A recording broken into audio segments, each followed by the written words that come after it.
Good morning बच्चा लोग। आज का वीडियो इलेक्ट्रोस्टैटिक के रिवीजन सीरीज में सेकेंड वीडियो है जहां हम फ्लक्स का डिस्कशन कर रहे होंगे। साथ साथ में डिस्कस कर रहे होंगे कि कंटीन्यूअस चार्ज डिस्ट्रीब्यूशन का कैसा कैसा क्वेश्चन आ सकता है और फ्लक्स इन 3D रीजन में कैसा क्वेश्चन आ सकता है। सबसे पहले फ्लक्स होता क्या है? It is the total number of electric field lines passing through the given area. क्या है flux? It is the total number of electric field lines passing through the given area. Flux को define करते हैं mathematically electric field dot area vector से। यहाँ पे area vector को define करते हैं किसी भी अगर 2D सरफेस का रीजन है तो एरिया वेक्टर उस रीजन के परपेंडिकुलर है। तो किसी भी सरफेस से, किसी भी 2D सरफेस से, किसी भी 2D क्लोज्ड सरफेस से जिसका एरिया ए है ना, जिसका एरिया का मैग्नीट्यूड ए है और उसका डायरेक्शन उस सरफेस से परपेंडिकुलर है, तो परपेंडिकुलर में भी मुझे दो डायरेक्शन मिलेगा। एक उसके, एक इस तरफ, एक जस्ट उसके उल्टे तरफ। तो एक डायरेक्शन परपेंडिकुलर का सरफेस से ऊपर की तरफ हो सकता है और एक जस्ट 180 डिग्री नीचे की तरफ हो सकता है। सिमिलरली एक सर्कल के लिए भी एरिया वेक्टर निकाला जाए तो सरफेस से परपेंडिकुलर ही बनाऊंगा एरिया वेक्टर का डायरेक्शन।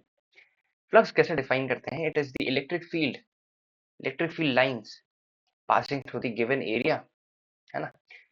ये तो है ही बात सही, पर साथ साथ में इलेक्ट्रिक फील्ड लाइंस ये कैसे होने चाहिए? ये परपेंडिकुलर टू दी सरफेस होने चाहिए, या कहें कि एरिया के ही डायरेक्शन में होने चाहिए। तो अगर इलेक्ट्रिक फील्ड लाइंस ऐसे पास कर रहा है और यहाँ एक सरफेस है, ठीक, और लेट्स सपोज इसका कुछ एक एंगल थीटा है 60 डिग्री, तो इलेक्ट्रिक फील्ड लाइंस का वो वाला कंपोनेंट लेना है मुझे फ्लक्स निकालने के लिए।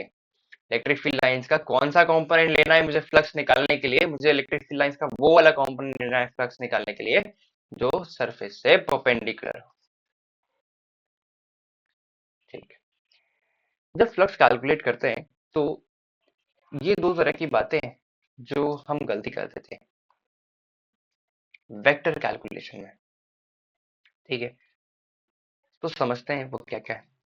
सबसे पहला कि हमें सरफेस एक दिया रहेगा और सरफेस का एंगल दिया रहेगा हॉरिजॉन्टल के साथ 30 डिग्री, और कहेगा कि इलेक्ट्रिक फील्ड लाइंस हॉरिजॉन्टल है इस तरह से। तो बताओ फ्लक्स क्या है? तो हम फ्लक्स लिख देते हैं ई डॉट ए, जहाँ पे इस रीजन का अपन एरिया तो निकालते हैं और इलेक्ट्रिक फील्ड जो भी दिया है वो लिख देते हैं, और साथ में एरिया के साथ ये कॉस थीटा के अंदर क्योंकि डॉट प्रोडक्ट करना है तो electric field dot area, electric field का मैग्नीट्यूड डॉट इनटू एरिया का मैग्नीट्यूड इनटू कॉस थीटा में थीटा को 30 लिख देते हैं। यहाँ कॉस थीटा 30 नहीं है, समझो।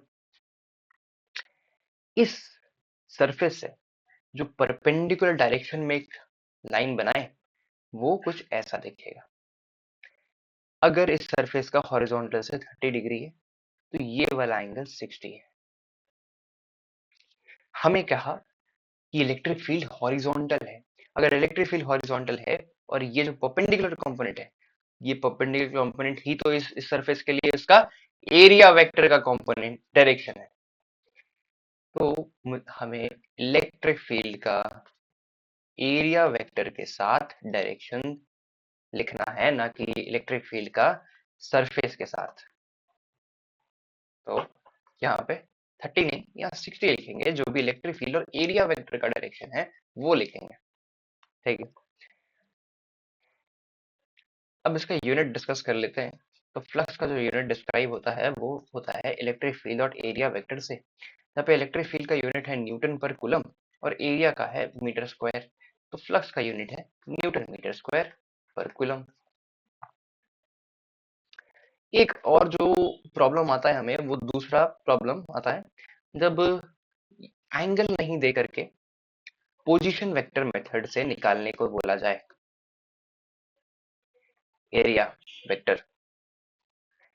इसको समझने के लिए क्वेश्चन लेंगे और उससे उस क्वेश्चन से समझेंगे कि पोजीशन अगर दिया हो, अगर कोऑर्डिनेट्स दिया हो सरफेस का, तो एरिया का पोजीशन वेक्टर कैसे निकाला जाए और एरिया का डायरेक्शन कैसे निकाला जाए, एरिया का मैग्नीट्यूड कैसे निकाला जाए फ्लक्स कैलकुलेट करने के लिए। तो क्वेश्चन पढ़ेंगे। 2011 के जेई एडवांस में क्वेश्चन पूछा गया था ये। Consider an electric field E is given by E naught x cap where E naught is a constant. The flux to the shaded area due to this field is। तो इस shaded region में कितना flux है, इसके वजह से ये पता करना है। सबसे पहले फ्लक्स लिखूंगा इलेक्ट्रिक फील्ड डॉट एरिया, और इलेक्ट्रिक फील्ड का जो इलेक्ट्रिक फील्ड वेक्टर है, और इसका मुझे वेक्टर का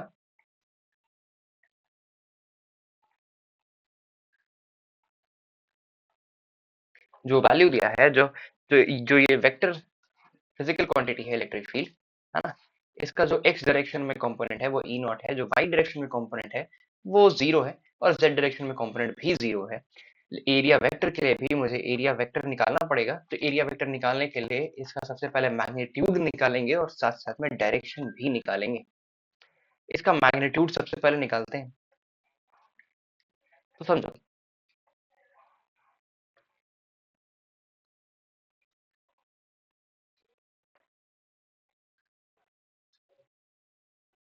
इस वीडियो के स्टार्टिंग में एक पोजीशन वेक्टर का सवाल किए थे, और इस पोजीशन वेक्टर के सवाल से समझे थे कि कोऑर्डिनेट्स का यूज करके कैसे वेक्टर डिफाइन किया जाए,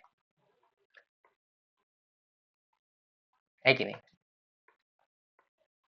0,0,0 एंड और ये पॉइंट है 0,a,0। ध्यान देने वाली बात ये कि 0,0,0 से इस पॉइंट तक जाते जाते a,0,a हो गया ये पॉइंट, तो इसमें कितना का डिस्टेंस का ये कितना डिस्टेंस हुआ, इसका क्या मतलब है, ये कितना डिस्टेंस आगे बढ़ा। तो अगर मैं 0,0 लिखूं और एक 2D फिगर में a, पॉइंट बनाऊं, ठीक है, ऐसा ही कुछ कंडीशन है यहाँ। x और z तो जीरो है, y और x और z बाद में इस पॉइंट पे कन्वर्ट होके a, हो गया। y अभी भी जीरो था, y उस टाइम भी जीरो था, तो मैं ऐसा ऐसा अज्यूम कर सकता हूँ कि ये 2D कंडीशंस में 0,0 से a, तक जाने जैसा है, और ऐसा अज्यूम करते ही मुझे समझ में आ जाता है कि ये डिस्टेंस √2a के बराबर है कि नहीं। तो दिस डिस्टेंस इज √2a, और साथ साथ में यहाँ से यहाँ तक का डिस्टेंस निकालना है, तो a,0,a इज द कोऑर्डिनेट जहां से हम a,a, पे जा रहे हैं, तो a का इंक्रीज हो गया, तो दिस डिस्टेंस इज a। अगर इस शेडेड रीजन का मुझे एरिया चाहिए, सबसे पहले एरिया वेक्टर चाहिए, सबसे पहले मैं एरिया मैग्नीट्यूड निकालने के साथ एरिया का मैग्नीट्यूड निकाल रहा हूँ। एरिया का मैग्नीट्यूड निकालने के लिए अपन लेंथ निकालिए, अपन ब्रेथ निकालिए और √2a इंटू a कर दिए, तो एरिया आ गया √2a स्क्वायर। क्या ये सही है? ये सही होता अगर ये 90 डिग्री होता, अगर ये एंगल 90 होता तो ये सही होता, पर ये 90 है कि नहीं ये अभी पता थोड़ी है, हो सकता है ये एक पैरेललोग्राम हो, तो ये सही नहीं है। लेंथ इनटू ब्रेथ तो फॉर्मूला तब लगाते हैं जब रेक्टेंगल हो, और रेक्टेंगल तब होता है जब एंगल 90 डिग्री हो। एंगल 90 है कि नहीं ये भी चेक करना पड़ेगा, तो चेक करते हैं। सबसे पहले नाम दे दो, इसको नाम दो ए, इसको नाम दो बी, इसको नाम दो सी, और इसको नाम देते हैं डी। ए वेक्टर जो है वो 0,0,0 है, बी वेक्टर है a,0,a, है कि नहीं। तो ए बी वेक्टर क्या होगा, ए बी वेक्टर एक ऐसा वेक्टर है जिसका जो ए से स्टार्ट हो रहा है और बी पे जा रहा है, और ए बी वेक्टर को लिखने के लिए बी माइनस ए करना पड़ेगा। कोऑर्डिनेट से पहले भी समझे थे कि बी वेक्टर अगर a,0,a दिया है तो उसका क्या मतलब है कि ये एक A I cap plus 0 j cap plus एक ए कैप ही है। बी वेक्टर के कोऑर्डिनेट्स अगर a,0,a है तो इसका पोजीशन वेक्टर ऐसे लिखा जा सकता है, ठीक। इसका क्या है ये पोजीशन वेक्टर ऑफ बी। अब अगर ए बी निकालना है तो B vector minus A vector करना पड़ेगा, बी माइनस ए 0,0,0 है और बी a,0,a है, तो a,0,a will be A B vector, ठीक। यहाँ से बी सी वेक्टर भी निकालूंगा, बी सी वेक्टर निकालने के लिए बी से सी जाना पड़ेगा, और बी सी वेक्टर निकालने के लिए जो इक्वेशन लिखेंगे वो क्या लिखेंगे, B C vector is equal to C minus B. C यहाँ पे a,a, है और B a,0,a, a,a, minus a,0,a, यहाँ से मिलेगा 0, माइनस a,0, ठीक। अब ध्यान दो ये दोनों वेक्टर मैंने निकाला क्यों, मैंने क्यों निकाला ए बी वेक्टर, मैंने क्यों निकाला बी सी वेक्टर, हम क्यों कर रहे हैं ऐसा, क्योंकि अगर ए बी वेक्टर निकाल ले और बी सी वेक्टर निकाल ले, है ना, और इसका डॉट प्रोडक्ट करें A B dot B C, ठीक, तो ये क्या आएगा? अगर ये जीरो आता है, अगर ये डॉट प्रोडक्ट करते हैं A B dot B C और ये जीरो आता है, तो इसका मतलब इन दोनों के बीच में एंगल 90 डिग्री है। और अगर ऐसा है तो ये रेक्टेंगल है। एरिया में कह सकता हूँ लेंथ इंटू ब्रेथ है, लेंथ रूट टू ए है, ब्रेथ ए है, और एरिया रूट टू ए स्क्वायर है। पर ऐसा कहने से पहले मुझे ये बात प्रूव करना पड़ेगा कि सच में A B dot B C zero है। तो A B dot B C लिखें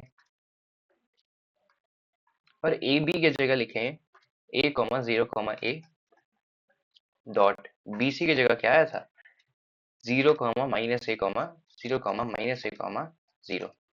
इसका डॉट प्रोडक्ट करो, सच में जीरो आता है। A into zero, zero into minus A, and A into zero, this is zero. So it is true कि इसके बीच में एंगल 90 डिग्री है। सो ऐसा मेरा कहना बिल्कुल सही है कि मॉड ए रूट टू ए स्क्वायर है।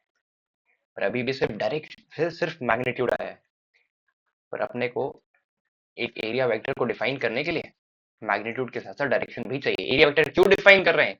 सच दैट फ्लक्स निकाल सके उसका इलेक्ट्रिक फील्ड वेक्टर के साथ डॉट प्रोडक्ट करके। ये एक कैसा मेथड है? ये एक पोजीशन वेक्टर मेथड। हमें यहाँ पे एंगल नहीं पता है, हम यहाँ एंगल नहीं पता है हमें कि इलेक्ट्रिक फील्ड और एरिया के बीच में क्या एंगल है। हमें यहाँ इलेक्ट्रिक फील्ड और सरफेस के बीच में भी एंगल नहीं पता है। हमें एरिया और इलेक्ट्रिक फील्ड का दोनों का वेक्टर निकाल करके आई कैप जे कैप के कैप और एरिया का आई कैप जे कैप के कैप निकाल करके दोनों का डॉट प्रोडक्ट करके सॉल्व करना है फ्लक्स। तो सबसे पहले मैग्नीट्यूड निकाल लिए, अब डायरेक्शन पे ध्यान दें। किसी भी सरफेस से एरिया वेक्टर का डायरेक्शन उसके पोजीशन वेक्टर की मदद से कैसे निकाला जाए, है ना? तो थोड़ा 3D ज्योमेट्री का कंसेप्ट आने वाला है यहाँ पर। यहाँ पे ये 0,0,0 है, ये a, सही बात है, and this is given bye a, और ये पॉइंट है 0,a,0। तो इससे परपेंडिकुलर डायरेक्शन में जो वेक्टर है वही है डायरेक्शन एरिया वेक्टर का। कैसे निकालें? किसी भी सरफेस से परपेंडिकुलर डायरेक्शन में कैसे निकालते हैं भाई? मान लो ये सरफेस है, इससे मुझे परपेंडिकुलर डायरेक्शन में, इसके परपेंडिकुलर डायरेक्शन में जो डायरेक्शन होगा वेक्टर का वो पता करना है। तो इस सरफेस पे दो लाइन लूंगा, इस दो लाइन का क्रॉस प्रोडक्ट करें, है ना? तो राइट हैंड रूल लगाएंगे अगर, तो ए से ए क्रॉस बी किए तो बाहर की तरफ आता है, और ये जो डायरेक्शन होगा ये पहले वाले लाइन से भी परपेंडिकुलर होगा, दूसरे वाले लाइन से भी परपेंडिकुलर होगा, दोनों लाइन से परपेंडिकुलर होगा जिन दो लाइंस का क्रॉस प्रोडक्ट कर रहे हैं। और वो दोनों लाइंस क्योंकि प्लेन में, तो एरिया वेक्टर जो डायरेक्शन जो क्रॉस प्रोडक्ट करके जो डायरेक्शन आया वेक्टर का वो प्लेन से भी परपेंडिकुलर है। सिमिलरली इस केस में भी यहाँ पे एक वेक्टर लेंगे, एक ए बी सी डी, इसको मार्क कर लेता हूँ ए बी, इसको मार्क कर लेता हूँ ए सी। अगर ए बी एक वेक्टर ले तो वो इस प्लेन में ही है, ए सी एक वेक्टर ले वो भी इसी प्लेन में है, पर ए बी क्रॉस ए सी करें तो एक ऐसा वेक्टर का डायरेक्शन मिलेगा जो इस प्लेन से परपेंडिकुलर होगा। तो करते हैं, यही प्लान है और यही करना है। सबसे पहले हम ए बी वेक्टर पहले ही निकाल चुके हैं। ए बी वेक्टर आया था, ए बी वेक्टर आया था a comma zero comma A, है कि नहीं? और ए सी वेक्टर आया था, A C vector will be C vector minus A vector, A जो कि 0,0,0 लोकेशन पे है और सी ए लोकेशन पे है कि नहीं? ठीक,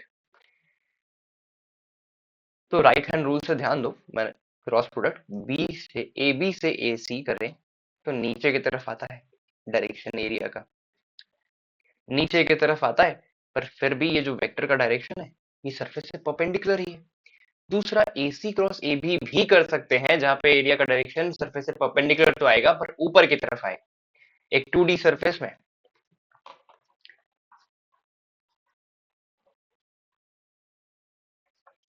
both direction of the area vector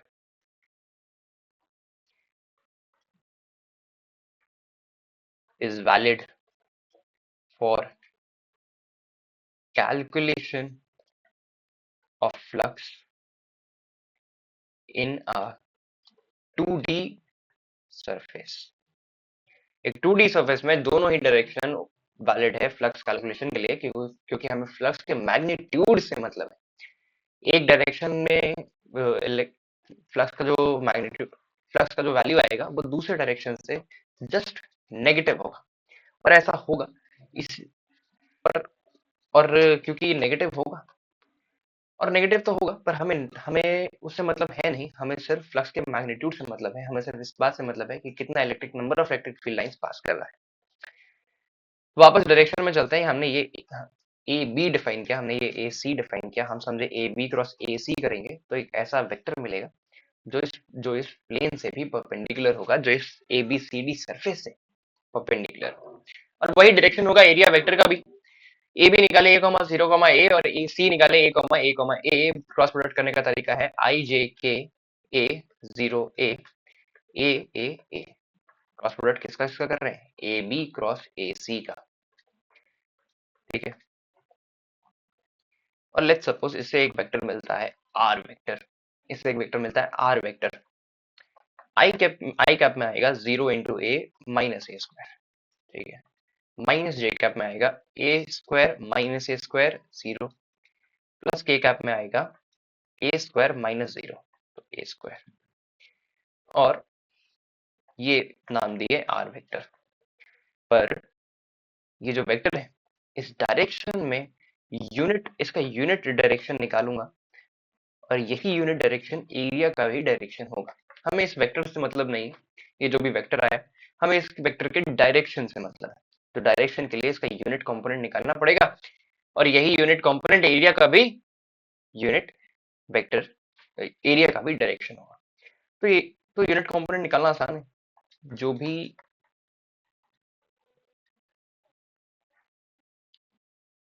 ये वेक्टर है उसका नीचे मैग्नीट्यूड करके डिवाइड करना है, उसका मैग्नीट्यूड निकाल के डिवाइड कर देना है।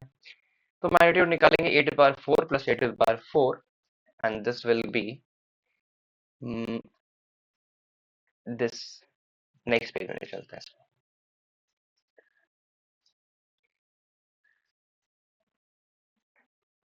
तो एरिया का कंपोनेंट डायरेक्शन जो आया वो आया A square I cap plus A square के कैप बाई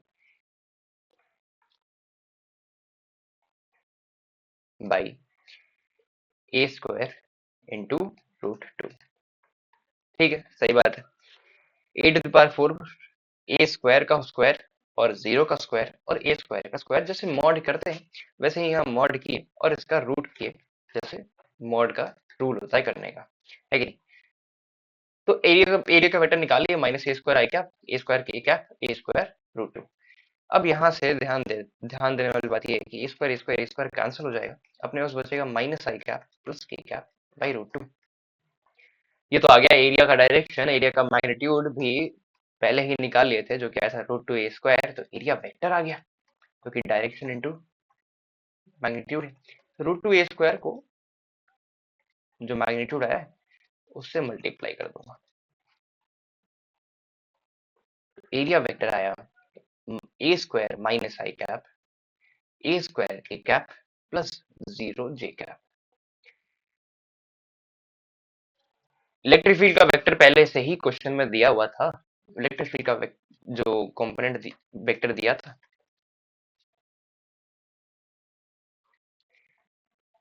वो दिया था ई नॉट एक्स कैप, और बाकी वाई और जेड डायरेक्शन में उसका कोई भी कंपोनेंट नहीं था। अब फ्लक्स निकालने के लिए दोनों वेक्टर ए वेक्टर निकाल लिए और ई वेक्टर निकाल लिए। फ्लक्स निकालने के लिए जस्ट ई डॉट ए करेंगे, फ्लक्स आ जाएगा। तो ई नॉट कॉमा जीरो, इसका क्या मतलब है? कॉमा कॉमा कॉमा लिखने का यही मतलब है कि ई नॉट आई कैप लिख रहा हूँ, जीरो जे कैप लिख रहा हूँ, जीरो के कैप लिख रहा हूँ। Dot product of A square into minus I cap plus के कैप, ठीक है। और इस पूरे का मैग्नीट्यूड चाहिए ताकि फ्लक्स नहीं बताया जा सके। तो ये ई नॉट ए स्क्वायर हो जाएगा प्लस जीरो हो जाएगा प्लस जीरो हो जाएगा minus of this which will be E naught a square, it is the flux. ऐसे कर सकते हैं अगर पोजीशन वेक्टर से कोई सवाल पूछ दे तो। ऑप्शन सी बिल्कुल सही है। अगर हमने सॉल्व किया और हमारा ऑप्शन सी आया, तो बिल्कुल करेक्ट। नेक्स्ट चलेंगे एक ऐसे कंसेप्ट में जहाँ पे फ्लक्स तो निकालना है, पर इस बार 3D सरफेस पे। 3D सरफेस एक सर्कुलर, एक स्फीयर हो सकता है, एक सिलेंडर हो सकता है, एक पिरामिड हो सकता है कि नहीं? और ये सारे सरफेसेस पे हम इस पेज में जो कंसेप्ट समझने वाले हैं, वो वो कंसेप्ट है when charge is placed outside the surface. 3D surface एक बार समझेंगे जब चार्ज किसी भी 3D सरफेस के आउटसाइड है, और दूसरी बार समझेंगे कि जब भी चार्ज इनसाइड है कि नहीं? तो इस पेज में हम समझने वाले हैं कि चार्ज जब भी आउटसाइड है एक 3D सरफेस के, तो इससे फ्लक्स कितना पास करता है।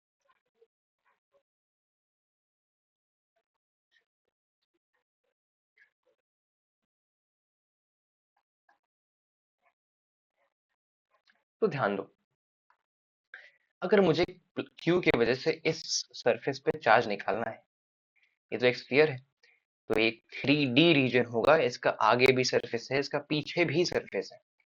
आगे वाले सरफेस से कुछ इलेक्ट्रिक फील्ड लाइंस पास कर रहा है, और यहाँ से वो जब पीछे वाले सरफेस पे जा रहा है, तो यहाँ से इलेक्ट्रिक फील्ड लाइंस वापस निकल भी जा रहा है। ध्यान देने वाली बात यह है कि 3D सरफेस में दोनों एरिया का वेक्टर वैलिड नहीं है। एरिया का वेक्टर का डायरेक्शन इज ऑलवेज आउटवर्ड। तो इस बात को समझे कि एरिया का वेक्टर का डायरेक्शन हमेशा आउटवर्ड है, तो कैसे समझेंगे कि एरिया का वेक्टर आउटवर्ड है? इस सरफेस से एक आउटवर्ड कंपोनेंट बनाऊंगा, और पीछे वाले सरफेस से भी आउटवर्ड बनाऊंगा, इस ऊपर वाले सरफेस से भी आउटवर्ड बनाऊंगा, और इससे भी आउटवर्ड बनाऊंगा। इनवर्ड क्या होगा? सरफेस के अंदर। पर एरिया वेक्टर वो वाला कंपोनेंट नहीं लेना है, वो वाला डायरेक्शन नहीं लेना है जो एरिया वेक्टर का डायरेक्शन सरफेस के अंदर जाता हो। नहीं नहीं नहीं, बाहर के डायरेक्शन में, बाहर के डायरेक्शन में, इससे भी बाहर के डायरेक्शन में, बाहर डायरेक्शन, बाहर डायरेक्शन। फ्लक्स निकालने के लिए एरिया वेक्टर का हमेशा डायरेक्शन बाहर निकलना है 3D सरफेस में, और इलेक्ट्रिक फील्ड जिस भी डायरेक्शन से आ रहा हो उसका डॉट प्रोडक्ट उसके साथ करना है।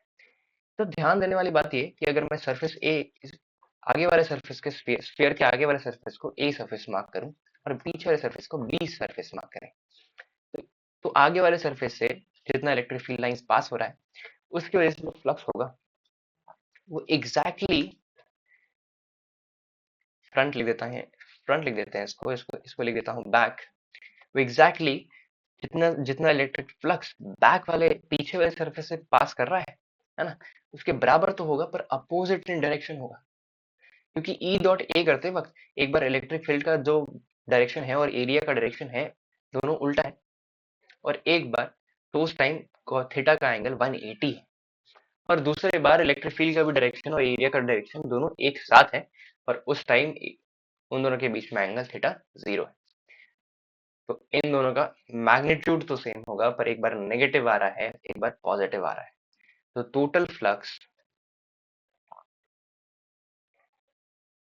through any enclosed surface due to a charge outside the surface is zero. Similarly, इस केस में भी यहाँ से जितना इलेक्ट्रिक फील्ड लाइंस यहाँ से जा रहा होगा, उसकी वजह से इस सरफेस पे एक फ्लक्स आएगा। जो इस सरफेस पे जो फ्लक्स है उसका जस्ट नेगेटिव होगा, मैग्नीट्यूड तो सेम होगा इस सरफेस का और उस सरफेस का, बस डायरेक्शन एरिया का दोनों तरफ बाहर लिए। तो एक बार इस सरफेस पे एरिया और इलेक्ट्रिक फील्ड उल्टे डायरेक्शन में, वेयर इस सरफेस पे एरिया और इलेक्ट्रिक फील्ड सेम डायरेक्शन में। तो दोनों में उतने ही इलेक्ट्रिक फील्ड लाइंस आ रहे हैं, उतने ही इलेक्ट्रिक फील्ड लाइंस जा रहे हैं, पर एक तरफ डायरेक्शन फ्लक्स का नेगेटिव है, एक तरफ फ्लक्स का डायरेक्शन पॉजिटिव है। एक और बात यहां से समझ में आता है कि फ्लक्स टोटल जीरो तो है किसी भी चार्ज आउटसाइड दिस सरफेस, जब जब कोई किसी भी 3D सरफेस से आउटसाइड चार्ज रखा जाए तो उस सरफेस से फ्लक्स जीरो तो है, टोटल फ्लक्स। साथ साथ में फ्लक्स एंटरिंग, जितना फ्लक्स एंटर कर रहा है वो नेगेटिव है, और जितना फ्लक्स एग्जिट कर रहा है, जितना फ्लक्स एग्जिट कर रहा है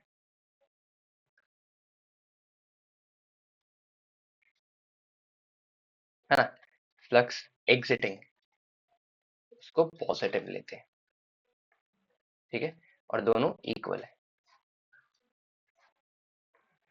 अगर इतनी बातें हमें समझ में आ गई तो इस पे क्वेश्चंस करेंगे और क्लैरिटी लाएंगे इसमें। गॉस लॉ,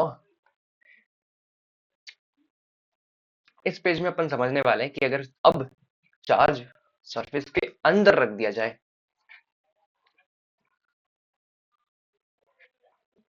तो कितना फ्लक्स है। ये बात डिफाइन करने के लिए गॉस लॉ ने प्रवेश किया। उन्होंने बोला the electric flux through any enclose surface, any enclosed, बहुत इंपॉर्टेंट है ये एनी, मतलब कोई भी इनक्लोज सरफेस, किसी भी शेप का हो surface, through any enclose surface is given by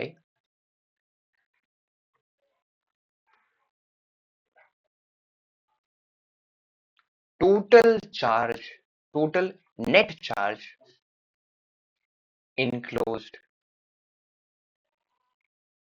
within that surface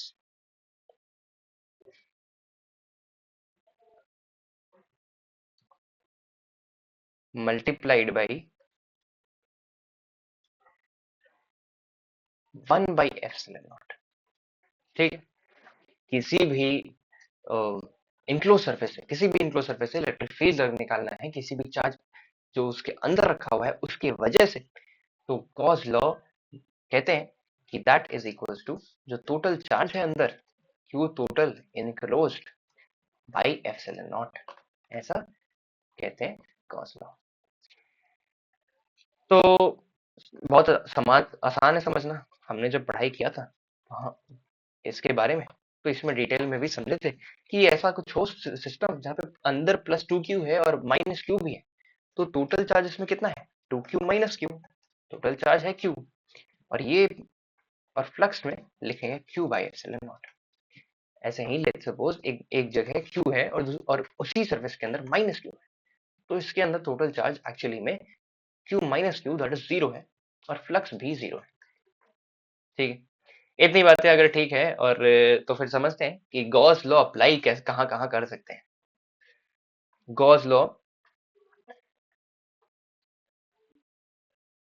flux is equals to q enclosed by epsilon not.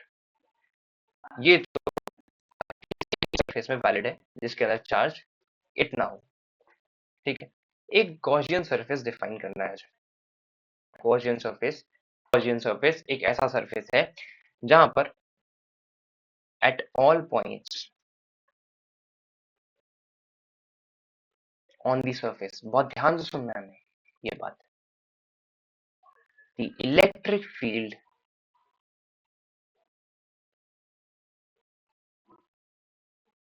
Is equal in magnitude. हर एक पॉइंट पे किसी एक गॉसियन सरफेस में, गॉसियन सरफेस एक 3D सरफेस है। कैसा surface है, 3D सरफेस है, और इस गॉसियन सरफेस में हर एक पॉइंट पे, बहुत सारा पॉइंट होगा 3D सरफेस में, हर एक पॉइंट पे है ना इलेक्ट्रिक फील्ड इक्वल होगा।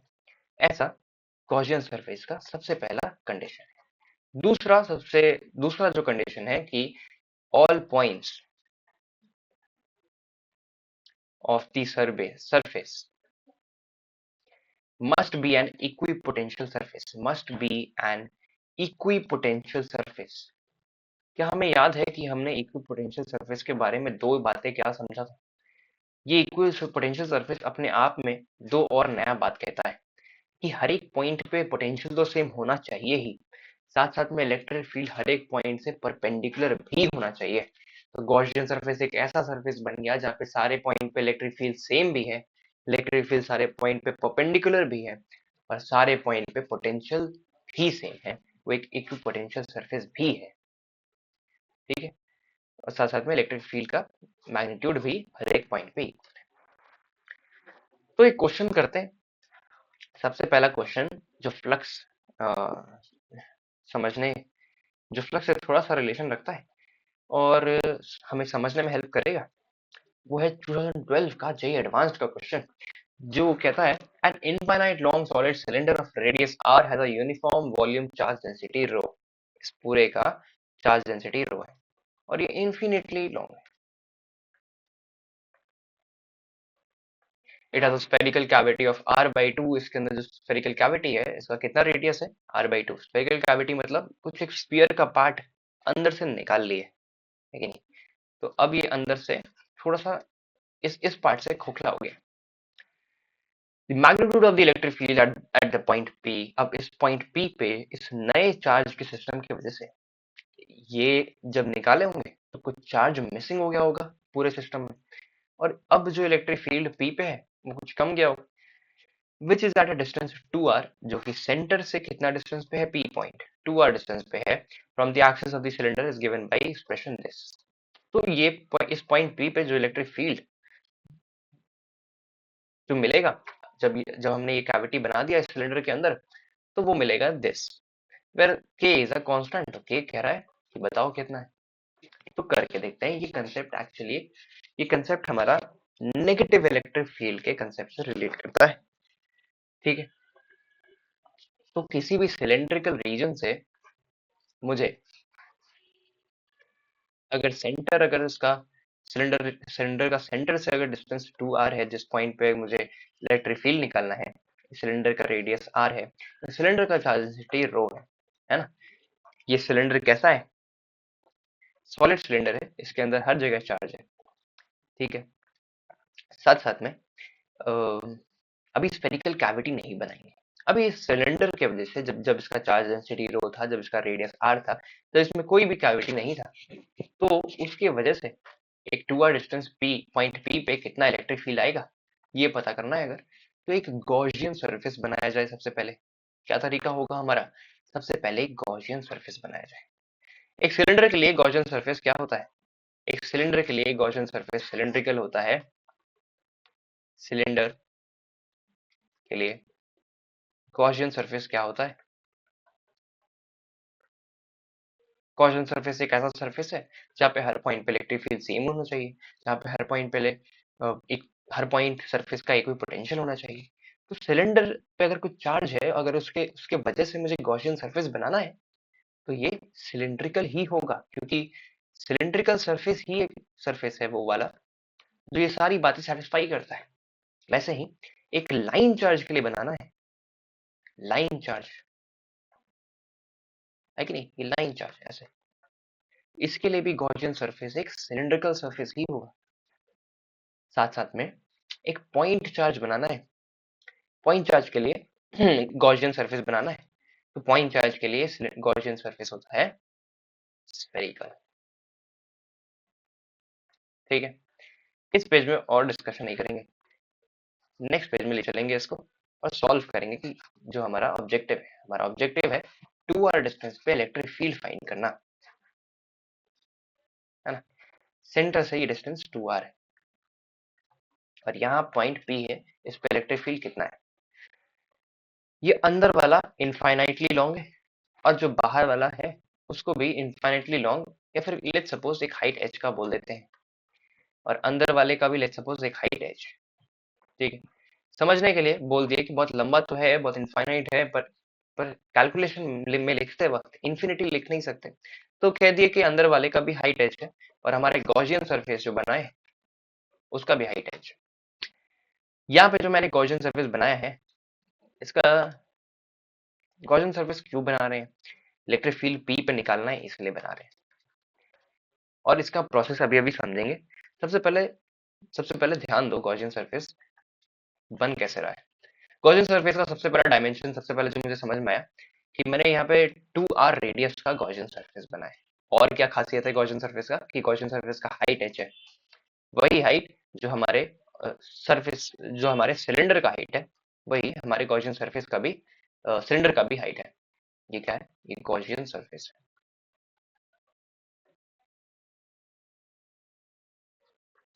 ठीक है, तो इलेक्ट्रिक फील्ड निकालना पर्पस है। कैसे भाई?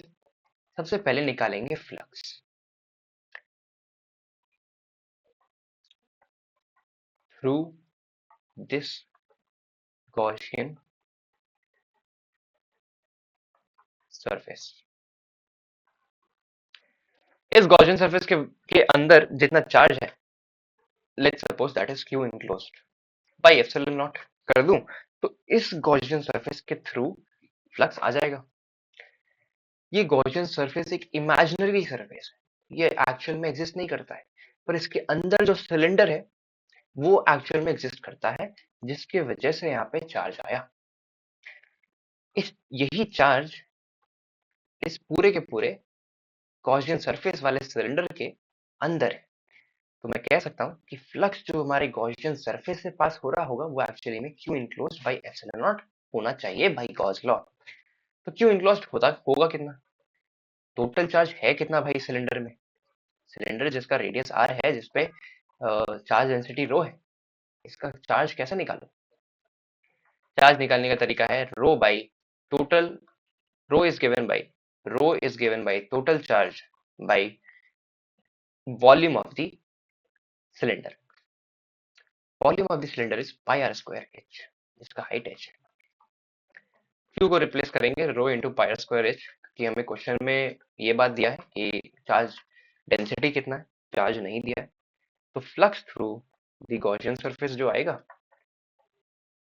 वो आएगा rho pi R square H, that is also Q enclosed by epsilon naught. कौन से वाले सरफेस के थ्रू? ये गॉसियन सरफेस के थ्रू इतना फ्लक्स है।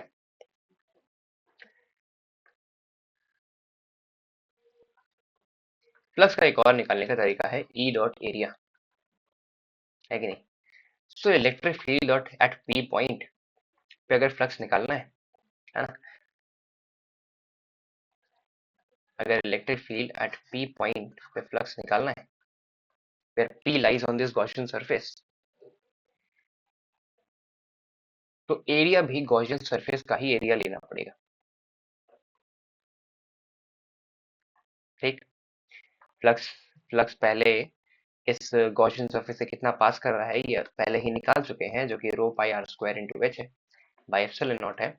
और electric field eight point P निकालना है, और area of the Gaussian surface, जो कि जिसका रेडियस, गॉसियन सरफेस कौन सा सरफेस है जिसका रेडियस 2r है और जिसका हाइट h है, तो इसका जो गॉसियन सरफेस का एरिया होगा वो होगा सर कर्व्ड सरफेस एरिया, है कि नहीं?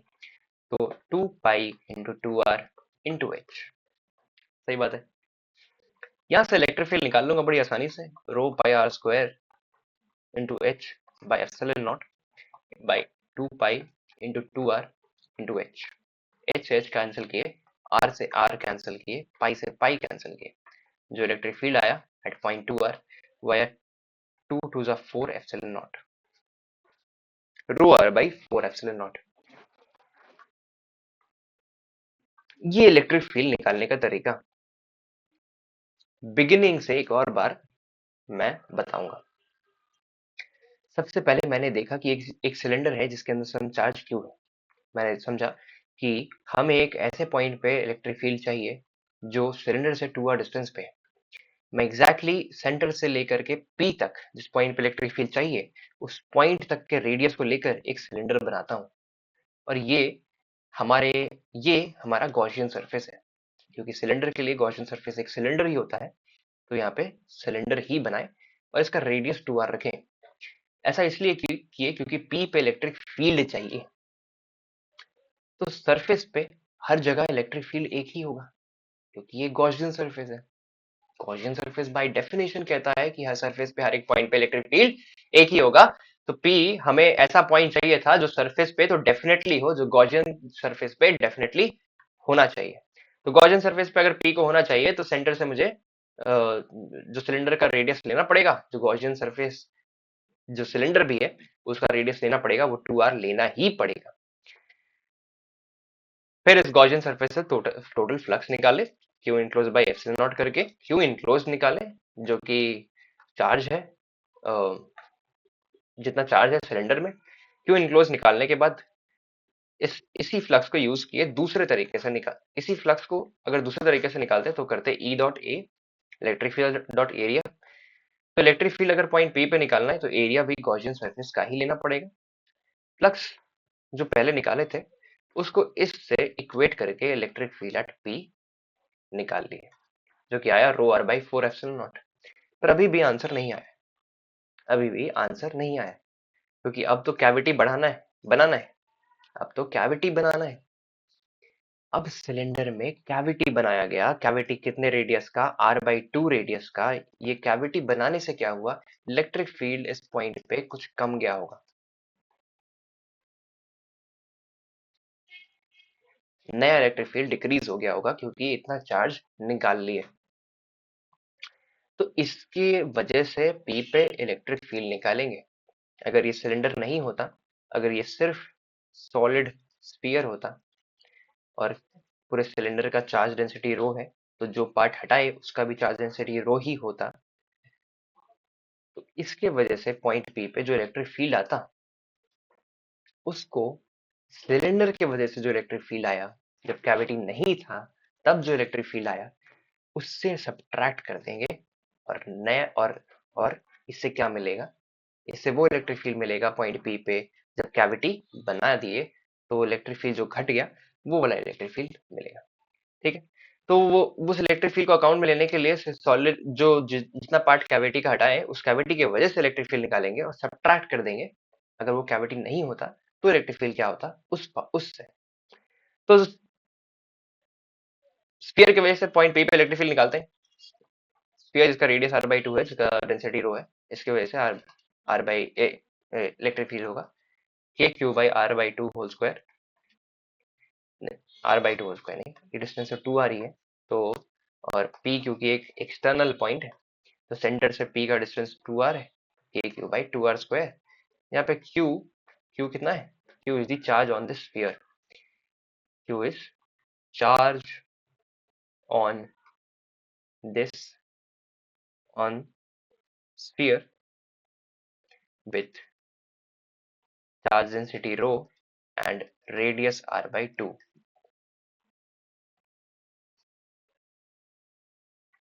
ठीक है। तो कितना हो गया, चार्ज निकालने के लिए क्या करना पड़ेगा, rho is equals to charge by volume of the sphere, that is 4/3 pi r/2 whole cube। तो q की जगह रखूंगा, q की जगह रखूंगा रो इंटू, q की जगह क्या रखूंगा, rho into 4/3 pi into r³ by 8, 4 to 8। तो रो q की जगह रखेंगे k रो,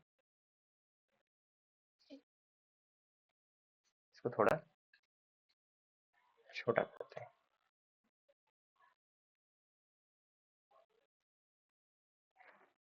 हाँ, तो q की जगह रखेंगे EP is equal to k into rho into πr³ by 6 into 4r²। r² से r³ कैंसिल हो जाएगा और बचेगा k रो π/24। सही बात है।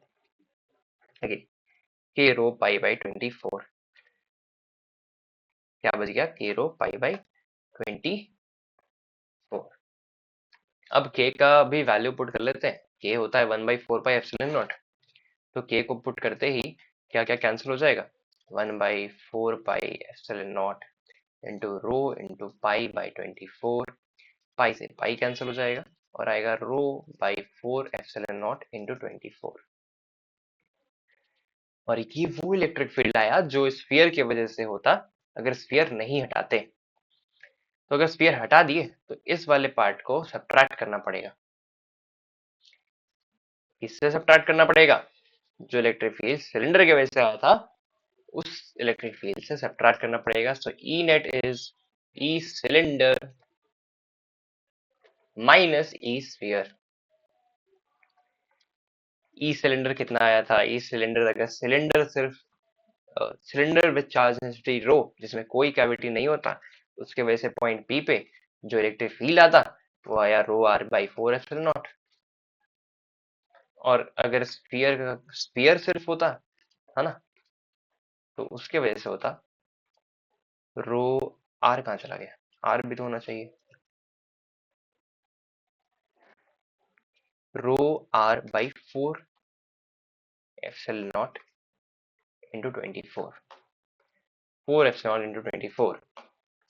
तो कैलकुलेट करेंगे और ई नेट निकालेंगे। This is the answer, 4 epsilon naught. ये आया 24 1 माइनस 1/24, दैट इज 23/24। तो ऑप्शन क्या कहता है, ऑप्शन कहता है ऑप्शन कहता है 23 rho R by 16 K epsilon naught, 23 rho R by 16 K, this is equals to 23 rho R by 16 K epsilon naught.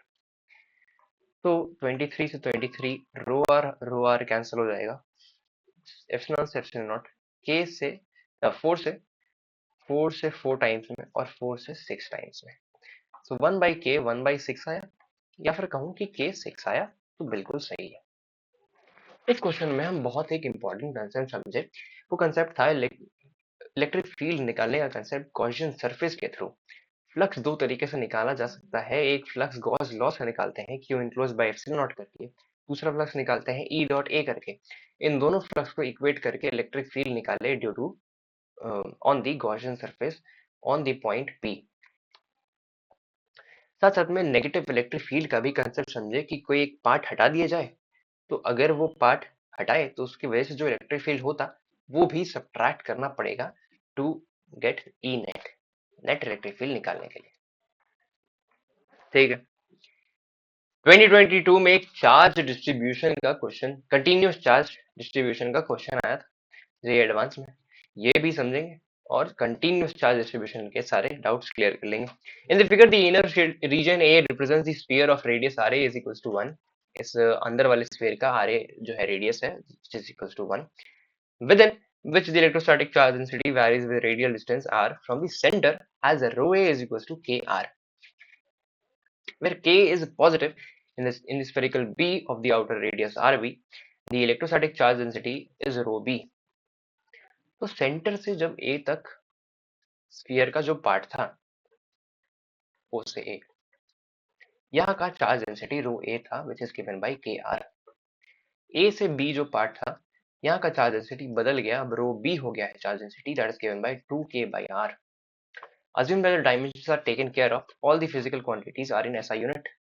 तो ऐसे में आर बी का डिफरेंट डिफरेंट वैल्यूज दिया है हमें, और आर बी के सारे डिफरेंट डिफरेंट वैल्यूज के लिए इलेक्ट्रिक पोटेंशियल, टोटल चार्ज या मैग्नीट्यूड ऑफ इलेक्ट्रिक फील्ड या इलेक्ट्रिक फील्ड अलग अलग पोजीशन पर निकालना है।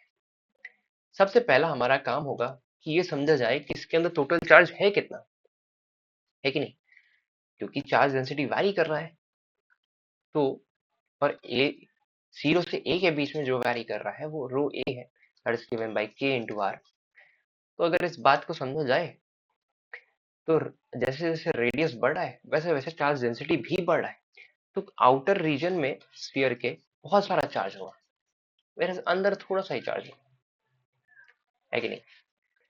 और इस स्फीयर बी वाले पार्ट में, ये बी वाले पार्ट में जिसका रो बी 2k बाई आर है, इसमें जैसे जैसे बाहर जा रहे हैं वैसे वैसे चार्ज घट रहा है, रेडियस से इनवर्सली प्रोपोर्शनल है चार्ज डेंसिटी।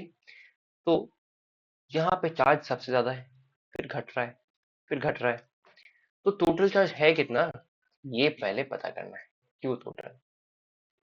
ठीक। तो कंटिन्यूअस चार्ज चार्ज डिस्ट्रीब्यूशन का क्वेश्चन है, क्वेश्चन पढ़ लिए अगर हम अच्छे से, क्वेश्चन अगर हम अच्छे से पढ़ लिए तो सोल्यूशन में चलते हैं और सबसे पहले टोटल चार्ज निकालते हैं, है कि नहीं।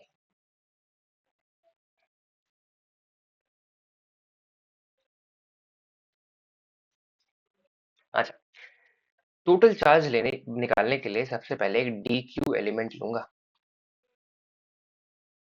क्योंकि ये स्फीयर है और चार्ज डेंसिटी रो दिया हुआ है ना, तो मुझे इस एलिमेंट का वॉल्यूम चाहिए एक्चुअली में। तो ये जो थिकनेस है इस एलिमेंट का, इसका थिकनेस डी आर ले लेते हैं, और लेट्स से इसको आर रेडियस पे ये एलिमेंट लिए, तो ये जो नया स्फीयर मिला जिसका थिकनेस dr है, जिसका रेडियस r है, स्फीयर का वॉल्यूम कितना होगा? स्फीयर का वॉल्यूम निकाला जाए तो इसका वॉल्यूम आएगा 4 पाई r स्क्वायर dr।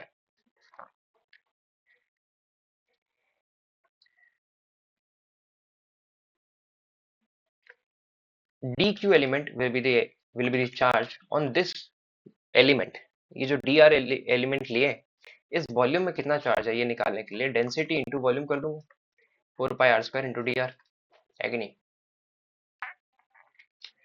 dq को इंटीग्रेट करेंगे 0 से q तक, टोटल चार्ज इन a, और यहाँ पे 4 पाई r स्क्वायर dr में इंटीग्रेशन रखेंगे 0 से 1, क्योंकि आर ए जो रेडियस ए है, जहां तक जो स्फीयर ए है उसका जो रेडियस दिया है वो 1 दिया हुआ है, दिस इज आर ए। तो आ जाएगा कि टोटल चार्ज क्यू ए में कितना चार्ज स्टोर्ड है। दोनों अलग अलग निकालना पड़ेगा क्योंकि दोनों का चार्ज डेंसिटी अलग अलग दिया हुआ है, तो दोनों को अलग अलग इंटीग्रेट करके निकालना पड़ेगा। तो एक बार रो ए, तो अब रो ए का जो वैल्यू दिया है वो पुट करना है। रो ए का value that is the charge density inside the sphere A is given as k into r into 4 pi r square into dr, और 0 से 1 इसको इंटीग्रेट करना है, तो ये आएगा चार्ज टोटल इनसाइड ए। तो क्यू ए आएगा 4 पाई तो बाहर आ गया, 4 पाई के, और आर क्यूब का इंटीग्रेशन करें तो 8⁴ आएगा, और यहाँ पे 0 से 1 इसका लिमिट होगा। तो नेक्स्ट पेज में चलते हैं और इसको सॉल्व करते हैं कि टोटल चार्ज आएगा कितना। Q A will be 4 pi k into r to the power 1 to the power 4 minus 0 to the power 4, so it is 1 by 4, और total charge that is qa आया pi into k। अगर इतनी बातें हमें समझ में आ गई तो हम वापस से वही काम करेंगे, पर इस बार करेंगे बड़े वाले स्फीयर के लिए, जो बड़ा वाला स्फीयर है, जो जिसका रेडियस rb है ना। अब ये एलिमेंट उस एलिमेंट में उस रीजन में लिया जाएगा। तो फिर से एक एलिमेंट लेंगे r डिस्टेंस पे, और इस बार इसका थिकनेस फिर से dr लेंगे, इसका थिकनेस dr लेंगे और इसका रेडियस r लेंगे। तो इसका जो वॉल्यूम होगा इस एलिमेंट का, volume of the element will be, volume of the element will be 4 pi r square 4 pi r square 4 pi r square dr 4 pi r square dr 4 pi r square dr। और इसमें जो charge होगा dq that will be given by rho b। इस बार अपन second sphere में आ गए, जहां पे जिसका चार्ज डेंसिटी रो बी है, और जिसका और जो एलिमेंट लिए हैं वो भी सेकंड वाले स्फीयर में लिए हैं, ए और बी के रीजन में लिए हैं, जिसका वॉल्यूम निकाले 4 पाई आर स्क्वायर dr। ठीक है, और चार्ज डेंसिटी को अब इंटीग्रेट करना है आर ए से, क्योंकि कहाँ से स्टार्ट हो रहा है ये rho B, charge density rho B होना फर्स्ट वाले स्फीयर से, और कहाँ तक जा रहा है, सेकंड वाले स्फीयर तक जा रहा है, to R B. So total charge in Q B is given by, यहाँ पे रो बी लिखेंगे, यहाँ पे 4 पाई आर स्क्वायर लिखेंगे, यहाँ पे डी आर लिखेंगे। इंटीग्रेट कहाँ से कहाँ तक करेंगे, आर ए से आर बी। ठीक, ये होगा 0 से क्यू बी। तो क्यू बी आएगा, रो बी का वैल्यू भी पुट करना है, 2k by R into 4 pi R square into D R, from R A to 1 दिया हुआ था, आर बी अभी पता नहीं।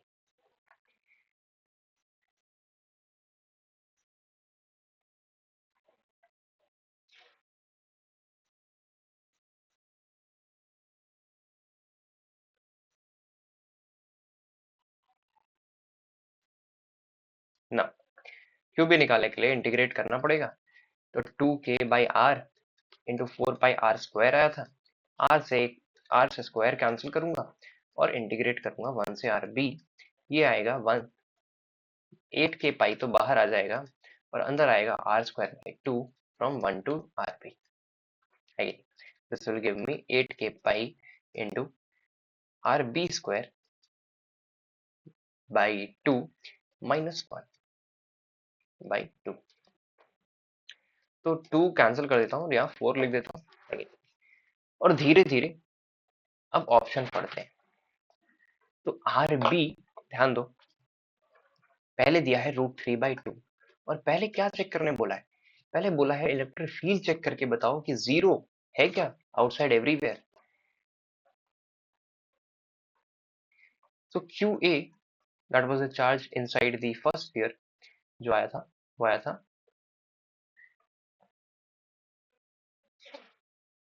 कितना आया था, क्यू आया था pi into K. Q B that is the charge inside the second sphere, वो आया था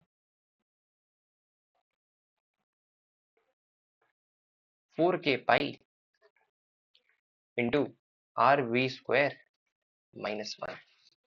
ठीक है, और आर बी हमें क्वेश्चन में लेने कहा √3/2। So Q B is equal to 4k pi into 3/2 -1, ये आएगा 4k पाई इंटू, हाँ that is 2k pi, that is 2k pi. और यहाँ से टोटल चार्ज जो आया वो आया Q A plus Q B, है ना।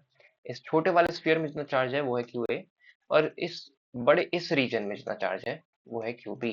तो टोटल चार्ज इन दोनों में कितना हो गया, Q A plus Q B, तो 2k pi plus k pi that is 3k pi. हमें क्वेश्चन में कहता है कि इन दोनों के जो सरफेस पे, जब आर बी √3/2 है, तो इन दोनों के वजह से जो सरफेस पे इलेक्ट्रिक फील्ड होगा, क्या वो जीरो है? ऐसा बिल्कुल नहीं है। अगर यहाँ पे चार्ज 3k पाई है कि नहीं, तो k³ r², that is R is the radius, total radius, है ना। और अगर ऐसा करूं तो ऐसा बिल्कुल नहीं है कि आर, क्योंकि ये जीरो आ जाए, क्योंकि क्यू कुछ चार्ज है और आर तो रेडियस है ही, जीरो आने का कोई रीजन नहीं है। एक रीजन हो सकता था कि क्यूब बी में नेगेटिव चार्ज हो, और नेगेटिव चार्ज की वजह से ये दोनों चार्जेस कैंसिल हो जाए और तो जीरो आए, पर ऐसा तो कंडीशन यहाँ बन नहीं रहा। इलेक्ट्रिक फील्ड डेफिनेटली कुछ ना कुछ होगा और जीरो नहीं है। That so first option is wrong, पहला ऑप्शन बिल्कुल गलत है। दूसरा ऑप्शन चेक करेंगे, जब आर बी 3/2 है तो अब charge in the sphere B कितना होगा, और अब पोटेंशियल कितना होगा आउटसाइड बी, क्या k/ε0 होगा, होगा कि नहीं, ये बात चेक करना है। तो फिर से वापस वही स्टेप करते हैं नेक्स्ट पेज में।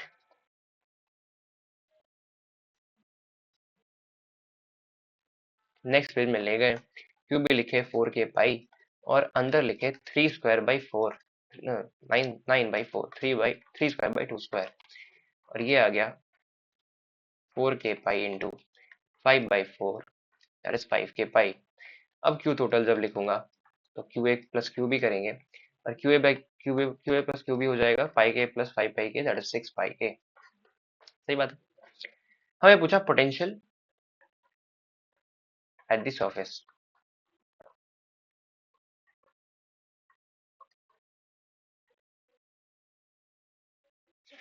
हमें पूछा पोटेंशियल एट द सरफेस, और क्या ऑप्शन दिया है, k/ε0 है कि नहीं।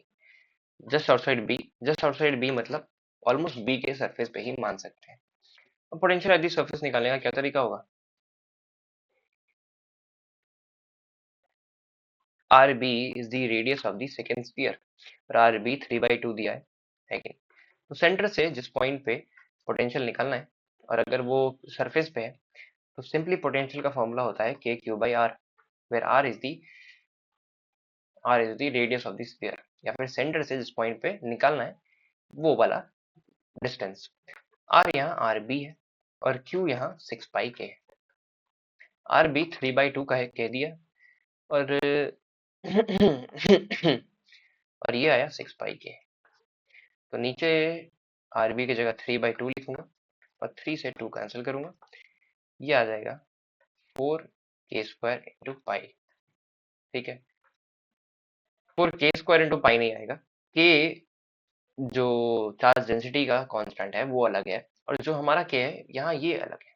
यहाँ पे तो के हमें ये वाला वैल्यू जो दिया है ये के है, हम जो के यूज कर रहे हैं वो 1/4πε0 है। तो इस के की जगह 1/4πε0 सीधा सीधी लिखेंगे, 1/4πε0, और यहाँ 1/4πε0।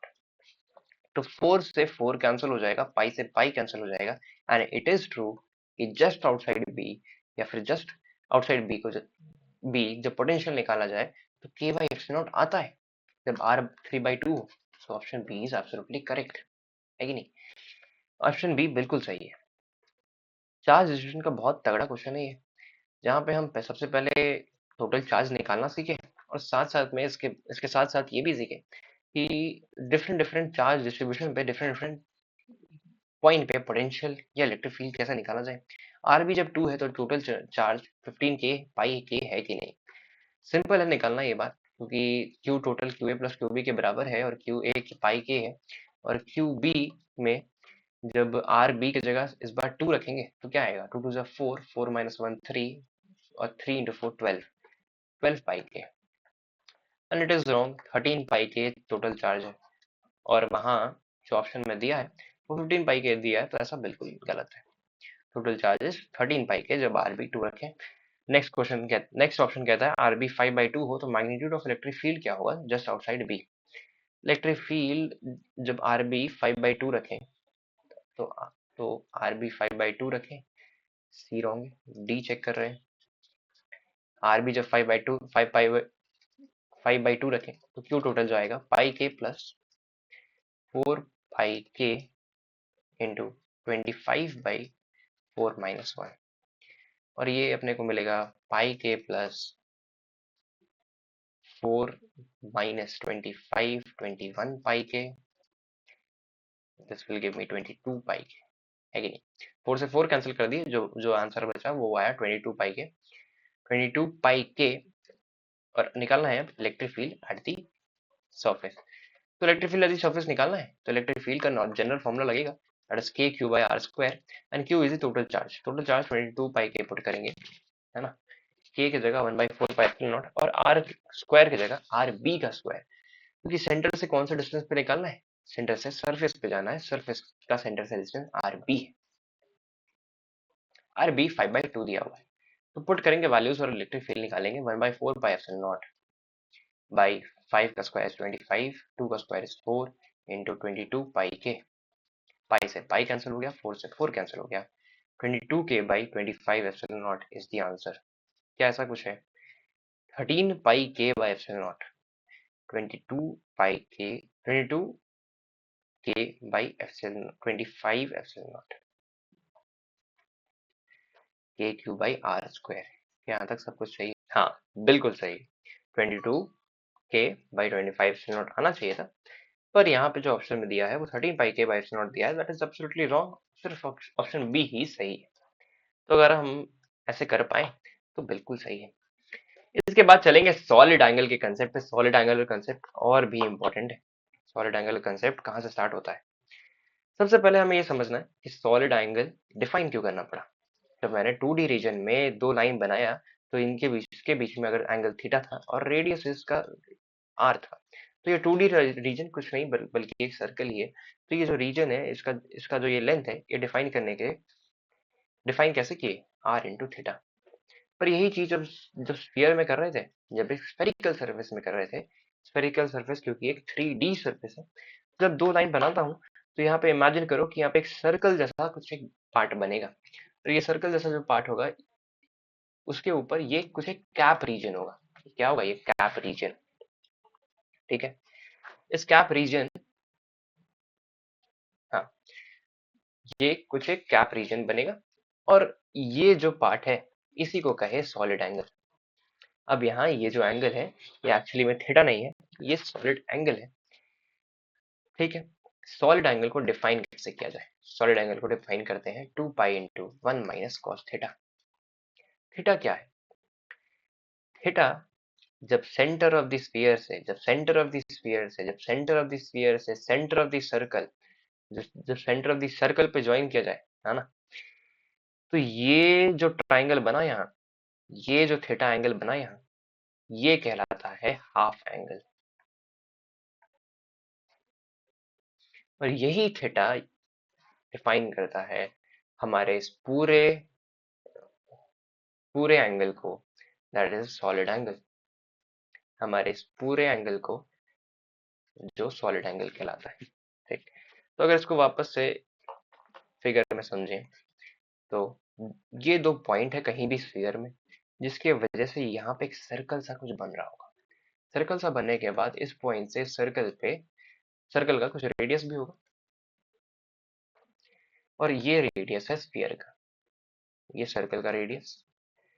और ये जो एंगल यहाँ बना ये भी थीटा होगा, ये जो एंगल बना यहाँ ये भी थीटा होगा, ठीक है। ये थीटा हाफ एंगल है, तो ये जो टोटल एंगल है ये सॉलिड एंगल है ना। ये 3D स्ट्रक्चर है, ये 2D स्ट्रक्चर नहीं है कि थीटा थीटा टू थीटा हो गया। ये कुछ एक कोन जैसा है। तो ये पूरा एंगल निकालने के लिए हमें एक नया टर्म डिफाइन करना पड़ा, solid angle, which is given bye 2 pi into 1 minus cos theta, ठीक। तो साथ साथ में एक और बात जो हमें पता करना पड़ता है सॉलिड एंगल के केस में, सॉलिड एंगल के केस में और एक बात का जो नॉलेज होना चाहिए वो है कि इसका एरिया क्या होगा। ये जो कैप रीजन है इसका एरिया क्या होगा।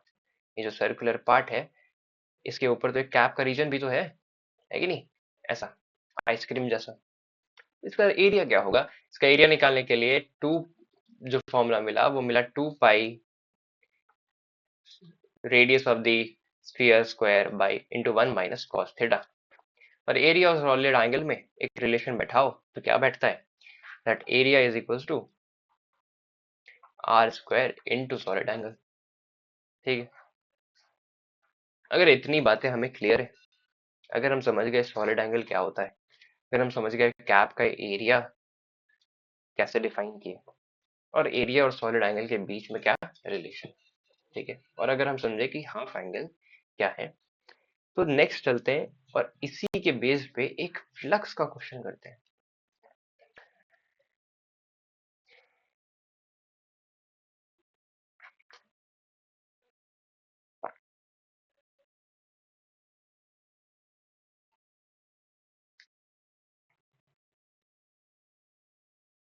एक 2D सर्कल में टोटल एंगल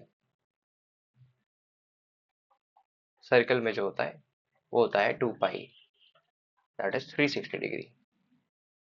whereas एक 3D स्फीयर में टोटल एंगल जो होता है कि नहीं, वो होता है 4 पाई 720 डिग्री, ठीक है।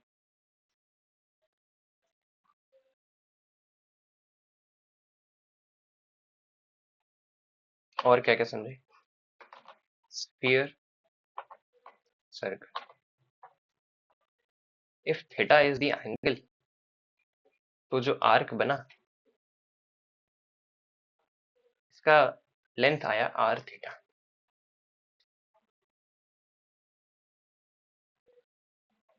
If omega is the solid angle तो जो कैप बना उसका एरिया आया 2 pi R square 1 minus cos theta, जहाँ थीटा हाफ एंगल है। और जो सॉलिड एंगल था ये वो आया 2 पाई 1 माइनस कॉस थीटा। तो ये डिफरेंस है इन दोनों में। और टोटल एंगल सर्कल में 2 पाई है, टोटल एंगल स्फीयर में 4 पाई। सबसे पहला क्वेश्चन करेंगे फ्लक्स से सॉलिड एंगल को रिलेट करता हुआ क्वेश्चन 2017 का जेईई एडवांस का क्वेश्चन। क्या कहता है कि क्वेश्चन 10 क्या कहता है, a point charge plus Q is placed just outside the sphere imaginary hemispherical surface of radius r as shown in the figure. Which of the following statement is or are true? Electric flux passing through the curved surface of the hemisphere is this. मैंने अभी अभी बताया कि charge अगर किसी 3D reason के बाहर हो तो उससे उसके वजह से जो चार्ज होता है फ्लक्स होता है उस 3D रीजन में वो जीरो होता है। उस कंसेप्ट का यहाँ यूज करेंगे, साथ साथ में सॉलिड एंगल का भी यूज करेंगे, और दोनों का कंबाइन करके how to choose Gaussian surface ये तो पहले ही डिसाइड कर चुके हैं। ये है Gaussian surface, electric flux through any, हाँ ये भी हो गया,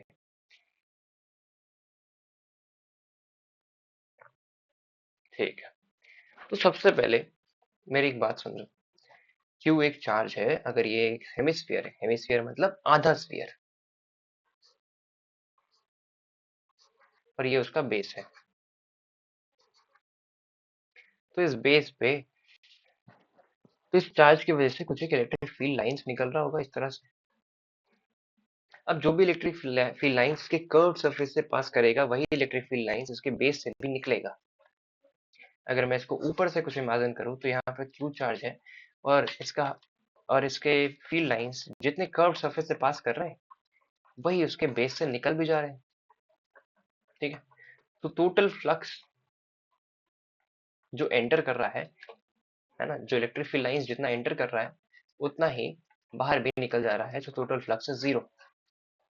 ठीक है, और जैसा अपन डिस्कस किए कि flux through the curved surface, है ना, जो होगा वो नेगेटिव होगा और इक्वल होगा flux through the other side of the surface. और जो हमारे 3D सरफेस में, जो हमारे इस केस में एक बेस है, तो कर्व सरफेस की वजह से flux minus of flux in the other side of the surface, जो कि इधर यहाँ के केस में बेस है।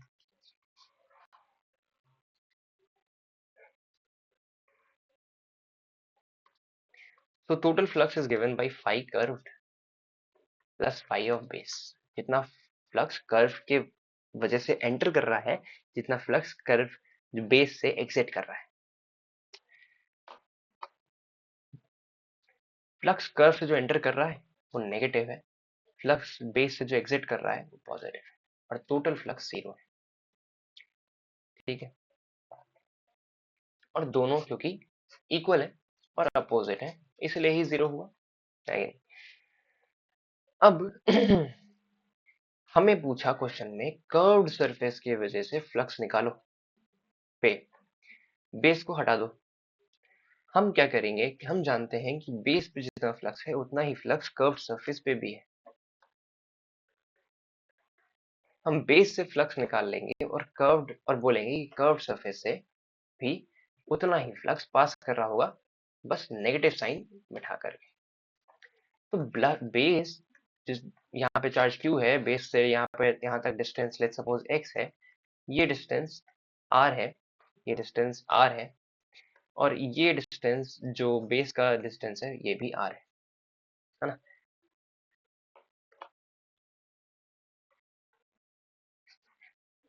ये भी आर है।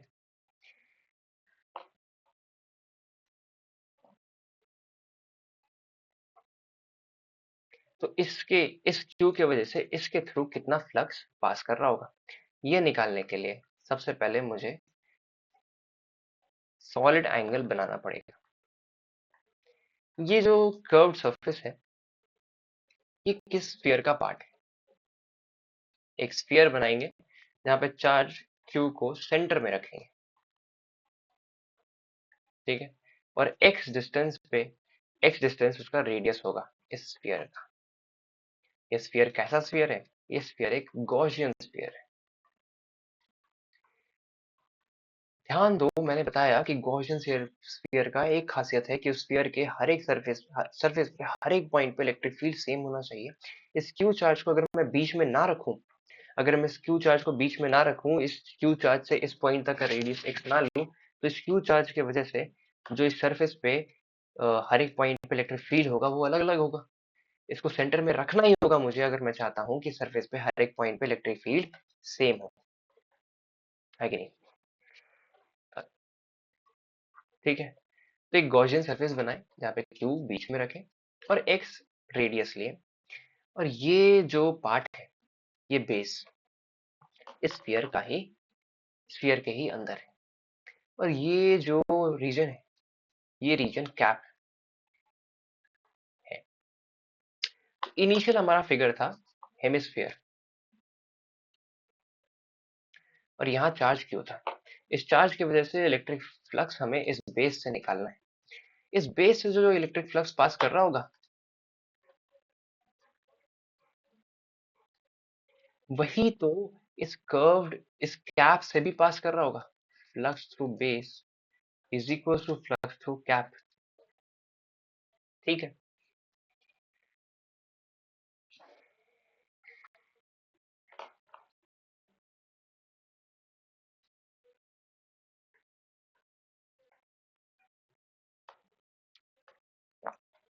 तो सबसे पहले मैं पता करना चाहता हूं कि total flux through this Gaussian surface कितना है, that is Q by epsilon not.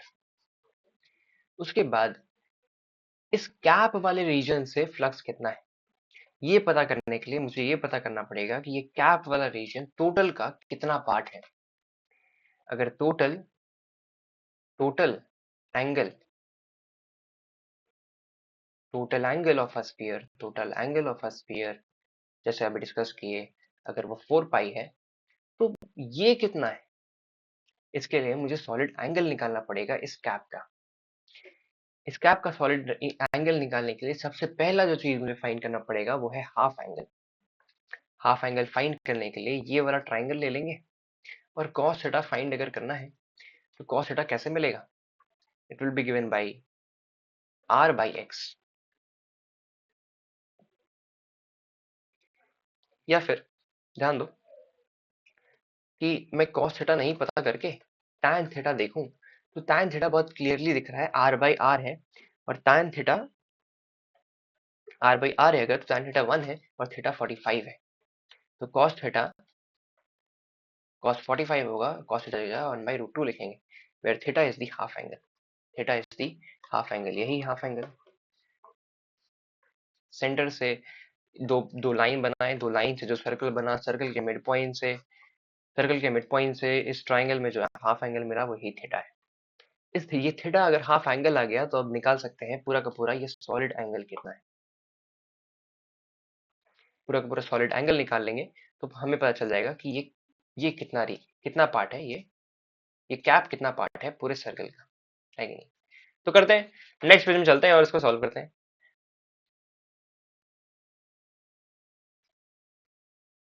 Next page में चलें और सॉल्व करें। सबसे पहले हमने देखा कि फ्लक्स हमें टोटल गॉसियन सरफेस के थ्रू क्यू बाई एप्सिलॉन मिला। फिर हमने देखा कि जो हमें फ्लक्स चाहिए वो सिर्फ इसको कैप रीजन से चाहिए, और ये कैप रीजन का जो सॉलिड एंगल है वो निकालने के लिए सबसे पहले हमें हाफ एंगल चाहिए था। हाफ एंगल निकाले कैसे, इस इस इस रेडियस के इंफॉर्मेशन से जो जो ऑलरेडी उस समय दिया हुआ था कि ये और क्यू का डिस्टेंस है सर्कल से। हाफ एंगल जो आया वो 45 डिग्री आया, तो सॉलिड एंगल आएगा 2 pi into 1 minus cos theta, और कॉस थीटा की जगह रखूंगा कॉस थीटा की जगह रखूंगा 1 बाई रूट 2, क्योंकि कॉस कॉस 45 थीटा 45 है। तो सॉलिड एंगल क्या आ गया 2 pi into 1 by root 2। Flux जो टोटल है इस गॉसियन सरफेस से वो है क्यू बाई एप्सिलॉन नॉट। तो फ्लक्स इस कैप रीजन से कितना होगा, वो होगा flux total by total angle into इस कैप का जो एंगल है, इस कैप का जो सॉलिड एंगल है वो इससे मल्टीप्लाई करके। ठीक है, तो करते हैं।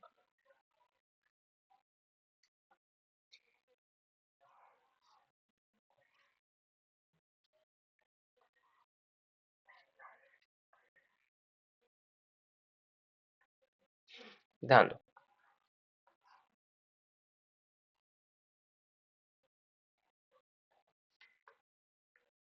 phi flux through this cap which is also equals to flux through the base, है ना। इस बेस से जितना पास कर रहा है इलेक्ट्रिक फील्ड लाइंस उतना ही इस कैप रीजन से भी पास कर रहा है, तो फ्लक्स जितना कैप से है उतना ही बेस से है।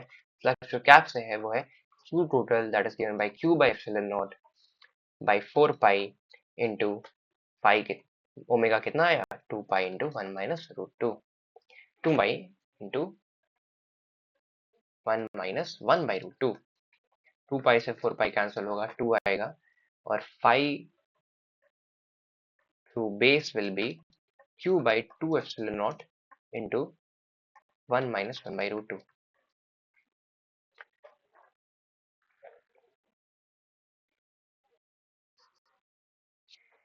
हमें इस चार्ज q के वजह से जो जो जो इस बेस से r डिस्टेंस दूर है फ्लक्स मिल गया।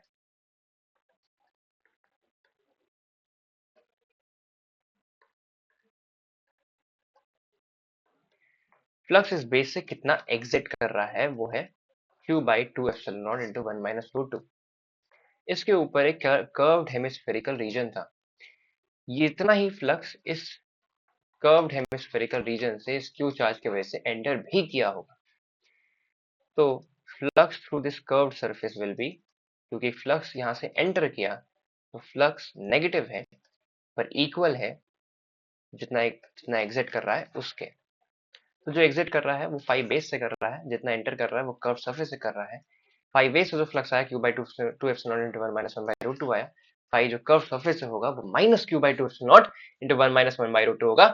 ऑप्शन चेक करो, इट इज एब्सोल्युटली करेक्ट कि फ्लक्स ए से जब निकाले तो -q/2 एप्सिलॉन into 1 - 1/√2 आया। ठीक है, बहुत एडवांस क्वेश्चन नहीं है पर मैंने बहुत बेसिक से समझाया, इसलिए थोड़ा सारा टाइम लगा। पर हम अगर इसको अच्छे से समझ गए, है ना, तो फिर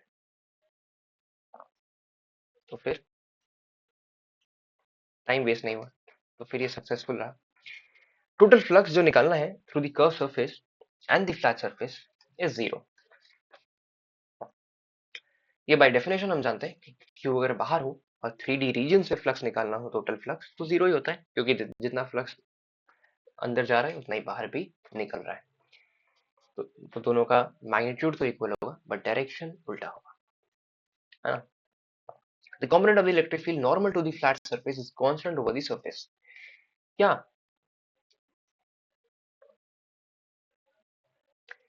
normal to the flat surface, जो फ्लैट सरफेस है ना, क्यू के वजह से उसका नॉर्मल कंपोनेंट हर पॉइंट पे कांस्टेंट है क्या, सेम है क्या, ये बात पता करना है। एक तो हेमिस्फीयर हटाओ, क्यू क्यू की वजह से फ्लक्स बनाओ, दो पॉइंट ले लेते हैं, एक पॉइंट ये ले लेते हैं, एक पॉइंट ये ले लेते हैं। ये डिस्टेंस ऑब्वियसली बड़ा है, ये डिस्टेंस ऑब्वियसली छोटा है। जो डिस्टेंस छोटा है उसका इलेक्ट्रिक फील्ड ज्यादा है। ये इसको E1 मान लेता हूँ, इसको E2 मान लेता हूँ। इसका E2 is less than E1। E2 की वजह से कुछ एक कंपोनेंट आएगा that is perpendicular to this base. यही कंपोनेंट पूछ रहा है। Normal to the flat surface मतलब परपेंडिकुलर बनाए, नॉर्मल बनाए, और इस नॉर्मल से फ्लैट सरफेस से जो नॉर्मल कंपोनेंट है वो E2n लिख देता हूँ, और E1 की वजह से जो नॉर्मल है वो E1n लिख देता हूँ, क्योंकि E2, है ना,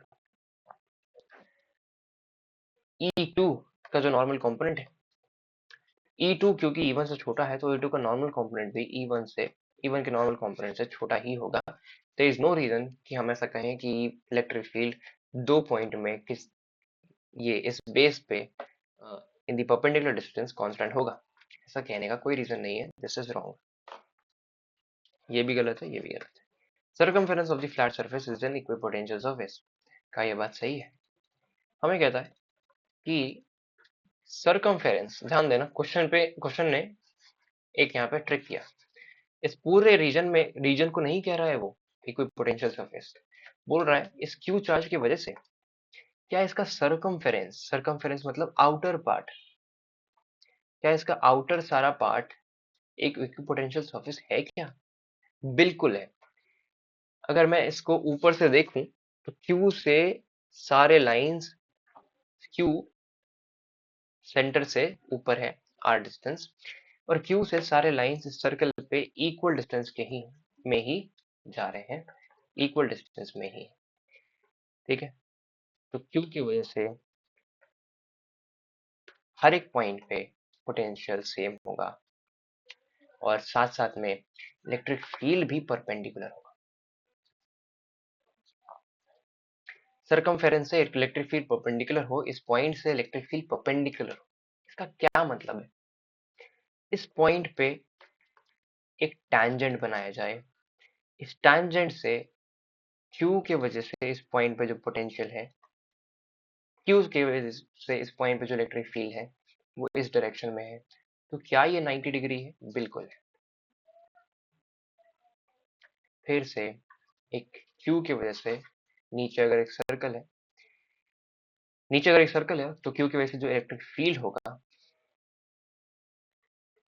वो टैंजेंट से परपेंडिकुलर होगा, साथ साथ में क्यू की वजह से इस सर्कमफेरेंस पे outer part of the base पे, है ना, हर पॉइंट पे जो जो पोटेंशियल होगा वो भी सेम होगा। So it is an equipotential surface. It is correct कि हम ऐसा कहें कि डी इक्विपोटेंशियल है। इक्विपोटेंशियल का यही दो तो इंपॉर्टेंट रीजन है, इंपॉर्टेंट कंडीशन है कि सबसे पहला कंडीशन सारे पॉइंट उस सरफेस पे एक पोटेंशियल सेम होना चाहिए सारे पॉइंट पे, और दूसरा सबसे इंपॉर्टेंट कंडीशन कि हर पॉइंट पे इलेक्ट्रिक फील्ड परपेंडिकुलर होना चाहिए उस पॉइंट से। ये चेक करने के लिए कि इलेक्ट्रिक फील्ड परपेंडिकुलर है कि नहीं, हम टैंजेंट बनाए उस पॉइंट पे और चेक किए कि ये वाला लाइन जो क्यू से इलेक्ट्रिक फील्ड लाइन से आ रहा है वो परपेंडिकुलर है कि नहीं, एंड दैट बिल्कुल है, ये 90 डिग्री होता है। ठीक है, ये भी 90 होता है पर ये डिफरेंट प्लेन में, और साथ साथ में हर एक पॉइंट पे क्योंकि क्यू से डिस्टेंस सेम ही है तो पोटेंशियल भी हर एक पॉइंट पे सेम है। क्वेश्चन 2022 जेईई एडवांस में आया था फ्लक्स का, ये हमारा लास्ट क्वेश्चन है। इससे हम एक और आइडिया लेंगे। The charge Q is surrounded by A close surface consisting of an inverted cone of height h and the base of radius r, the hemisphere of the radius r as shown in the figure। तो इस base का भी radius are है, ऊपर जो hemisphere है उसका भी रेडियस आर है, तो इलेक्ट्रिक फ्लक्स जो थ्रू दी कोनिकल सरफेस कितना होगा।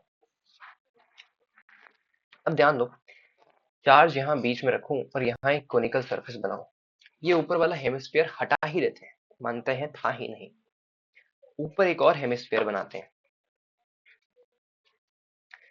तो इस चार्ज की वजह से इस नीचे वाले हेमिस्फीयर पे जितना इलेक्ट्रिक फील्ड लाइंस पास करेगा उतना ही तो ऊपर भी करेगा, इक्वल, बिल्कुल, आधा नीचे आधा ऊपर, बीचों बीच रखा है। तो अगर total flux Q by epsilon not है तो आधा फ्लक्स इस टोटल रीजन से, इस टोटल सरफेस, इस टोटल 3D सरफेस से फ्लक्स तो Q बाई एप्सिलॉन नॉट ही है, क्योंकि ये टोटल सरफेस एक 3D सरफेस है और इसके अंदर Q इंक्लोज्ड कितना है, Q ही यही है Q इंक्लोज्ड, Q चार्ज इसके अंदर ही है, तो टोटल फ्लक्स इसके थ्रू जितना आ रहा होगा Q बाई एप्सिलॉन नॉट होगा, बाई गॉस लॉ। और सिर्फ ऊपर वाले स्फीयर की वजह से जितना फ्लक्स है उतना ही नीचे वाले कोन की वजह से भी है ना। और अगर ऐसा है तो ये जरूर टोटल का दोनों हाफ होगा, है कि नहीं, दोनों टोटल का हाफ है तो दोनों को ऐड किए तभी तो total Q by epsilon not आया। तो फाई ड्यू टू क्या निकालने बोला, कोन निकालने बोला, तो Q by 2 epsilon not, Q by 2 epsilon not यहाँ से पास कर रहा होगा और इसको रिलेट करना है यहाँ इससे और निकालना है equation N Q by 6 epsilon naught से, एप्सिलॉन नॉट से एप्सिलॉन नॉट काटे, क्यू से क्यू काटे, 2 से 6 काटे, एन इक्वल टू 3। एन अगर 3 आया तो बिल्कुल सही है। बहुत बेसिक सा क्वेश्चन पूछा था हमसे। एक एक अगर हमें कंसेप्चुअल आइडिया होता कि इलेक्ट्रिक फील्ड लाइंस की बात हो रही है, क्यू की वजह से जितना ऊपर इलेक्ट्रिक फील्ड लाइंस है उतना ही इलेक्ट्रिक फील्ड लाइंस क्यू की वजह से नीचे वाले सरफेस से भी ज्यादा है। तो इसका क्या मतलब है कि फ्लक्स टोटल का दोनों सरफेस से हाफ हाफ फ्लक्स जा रहा होगा। मानते हैं कि इसके जगह पूछता कि स्फेरिकल रीजन से ऊपर हेमिस्फेरिकल रीजन है उससे कितना जा रहा है, तो उसके लिए भी बोलते हैं कि Q बाई 2 एप्सिलॉन नॉट ही जा रहा है। एक फ्लक्स निकालना है वो इस बार इस स्फेरिकल रीजन से निकालना है, किस वजह से निकालना है, इस लाइन चार्ज लैम्डा, इस लाइन चार्ज के वजह से निकालना है जिसका line charge density, linear charge density lambda है। तो पढ़ते question, an infinitely long thin non-conducting wire is placed to the z-axis and carries a uniform line charge density lambda. It pierces a thin non-conducting spherical shell of radius capital R in such a way that the arc PQ subtends an angle 120 degree at the center. So this PQ arc subtends 120 degree. तो क्या क्या होने लग रहा है यहाँ पर, एक स्फीयर दिया हुआ है जिसके अंदर एक लाइन चार्ज है, वो लाइन चार्ज स्फीयर के इस लाइन चार्ज का कितना पार्ट स्फीयर के अंदर है, ये पी क्यू रीजन जो है ना, ये पार्ट ही स्फीयर के, इस लाइन चार्ज का स्फीयर के अंदर, और इस लाइन चार्ज और ये इस पॉइंट पे जिस पॉइंट पे लाइन चार्ज और स्फीयर इंटरसेक्ट कर रहा है वो दो पॉइंट है, यहाँ पे एक पॉइंट पी मिला, यहाँ पे एक पॉइंट क्यू मिला, अगर पी और क्यू को ओ से ज्वाइन किए तो जो एंगल मिला वो 120 डिग्री है। इतनी बातें क्वेश्चन में ही दी हुई। साथ साथ में कहता है permittivity of free space is epsilon naught, which of the following statements is और are true. Electric flux to this shell is √3r lambda by epsilon naught. क्या ये बात सही है कि इसके इस पूरे रीजन के, इस पूरे स्फीयर के थ्रू जो इलेक्ट्रिक फ्लक्स होगा, क्या वो √3r lambda by epsilon not होगा? आगे कोई भी ऑप्शन पढ़ने से पहले सबसे पहले इसको सॉल्व करेंगे। कहता है जेड एक्सिस के पैरेलल है ये लाइन, तो इनफाइनाइट लाइन के बारे में हमें कौन कौन सी बातें याद है? हमने फर्स्ट वीडियो में सीखा था कि इनफाइनाइट चार्ज हो जिसका लीनियर चार्ज डेंसिटी लैम्डा हो, तो उसके वजह से किसी भी उसके से जो इलेक्ट्रिक फील्ड होता है वो लाइन परपेंडिकुलर होता है उस लाइन चार्ज से। इलेक्ट्रिक फील्ड का डायरेक्शन कैसा होता है? परपेंडिकुलर होता है लाइन चार्ज से। Lambda is linear charge density, तो किसी एक लेंथ एल पे lambda is given by total charge by total length. और किसी लेंथ एल पे, है ना, किसी किसी स्मॉल लेंथ एल पे अगर चार्ज डेंसिटी निकालना है तो लैम्डा इंटू एल करेंगे। यहाँ समझो कि अगर मुझे स्फीयर के थ्रू फ्लक्स निकालना है तो स्फीयर के अंदर कितना चार्ज है ये पता करना पड़ेगा। स्फीयर के अंदर वो वाला इस लीनियर चार्ज डेंसिटी का पी क्यू वाला रीजन स्फीयर के अंदर है। पी क्यू वाले रीजन में ही है चार्ज, तो स्फीयर में जितना चार्ज है वो पी क्यू के वजह से ही है। पी क्यू कितना डिस्टेंस है, कितना लेंथ है, ये निकाल करके अगर लैम्डा से मल्टीप्लाई कर दूं, जो कि लीनियर चार्ज डेंसिटी है वायर का, तो टोटल चार्ज जो स्फीयर के अंदर है वो आ जाएगा और फ्लक्स निकाल लेंगे this Q, that is Q enclosed by epsilon naught. ये क्यू क्या है? ये क्यू वो चार्ज है जो पी क्यू रीजन में है, इस लाइन चार्ज के। तो सबसे पहले पी क्यू रीजन का डिस्टेंस चाहिए मुझे, तो ओ से एक परपेंडिकुलर लाइन बनाना है पी क्यू पे। ओ से अगर एक परपेंडिकुलर लाइन बनाए तो 120 डिग्री का ये वाला पार्ट जो इस ट्राइंगल में मिला पी ओ, और लेट्स सपोज इसको मान लिए टी, पी टी ओ, ये वाला पार्ट 60 डिग्री हुआ, और ये 90 है, ये 60 है, ये आर है। ठीक है, तो P T length, this length, ये लेंथ कितना है? ये लेंथ, ये लेंथ हो जाएगा आर कॉस 30। अगर P T length R cos 30 है तो टी क्यू लेंथ भी आर कॉस 30 है। ये 60 है, ये भी 60 है, ये भी, ये डिस्टेंस भी आर है। ठीक है, तो ये डिस्टेंस भी आर आर कॉस 30 हो जाएगा। तो total P Q, total P Q, total P Q, जो पूरा पी क्यू लेंथ है वो है कितना? वो है R cos 30, R cos 30 plus R cos 30, which is equal to 2r cos 30। और अगर पी क्यू की वजह से जितना चार्ज है वो मुझे पता करना है, तो लैम्डा से इस लेंथ को मल्टीप्लाई कर दो। Total charge in the P Q region, P Q region से क्यों चार्ज पता कर रहे हैं, क्यों उसका चार्ज निकाल रहे हैं? क्योंकि वही वो रीजन है जो स्फीयर के अंदर है। तो क्यू, तो charge in P Q region is 2r cos 30 into lambda. सही बात है, into lambda. Lambda is the charge, linear charge density of the wire. ये हमें क्वेश्चन में ही दिया हुआ है। So total flux passing through the sphere will be flux is equals to q enclosed by epsilon naught. q enclosed आया, q through pq, that is 2r cos 30, 2r cos 30 हो जाएगा root 2r into √3/2 into lambda by epsilon naught।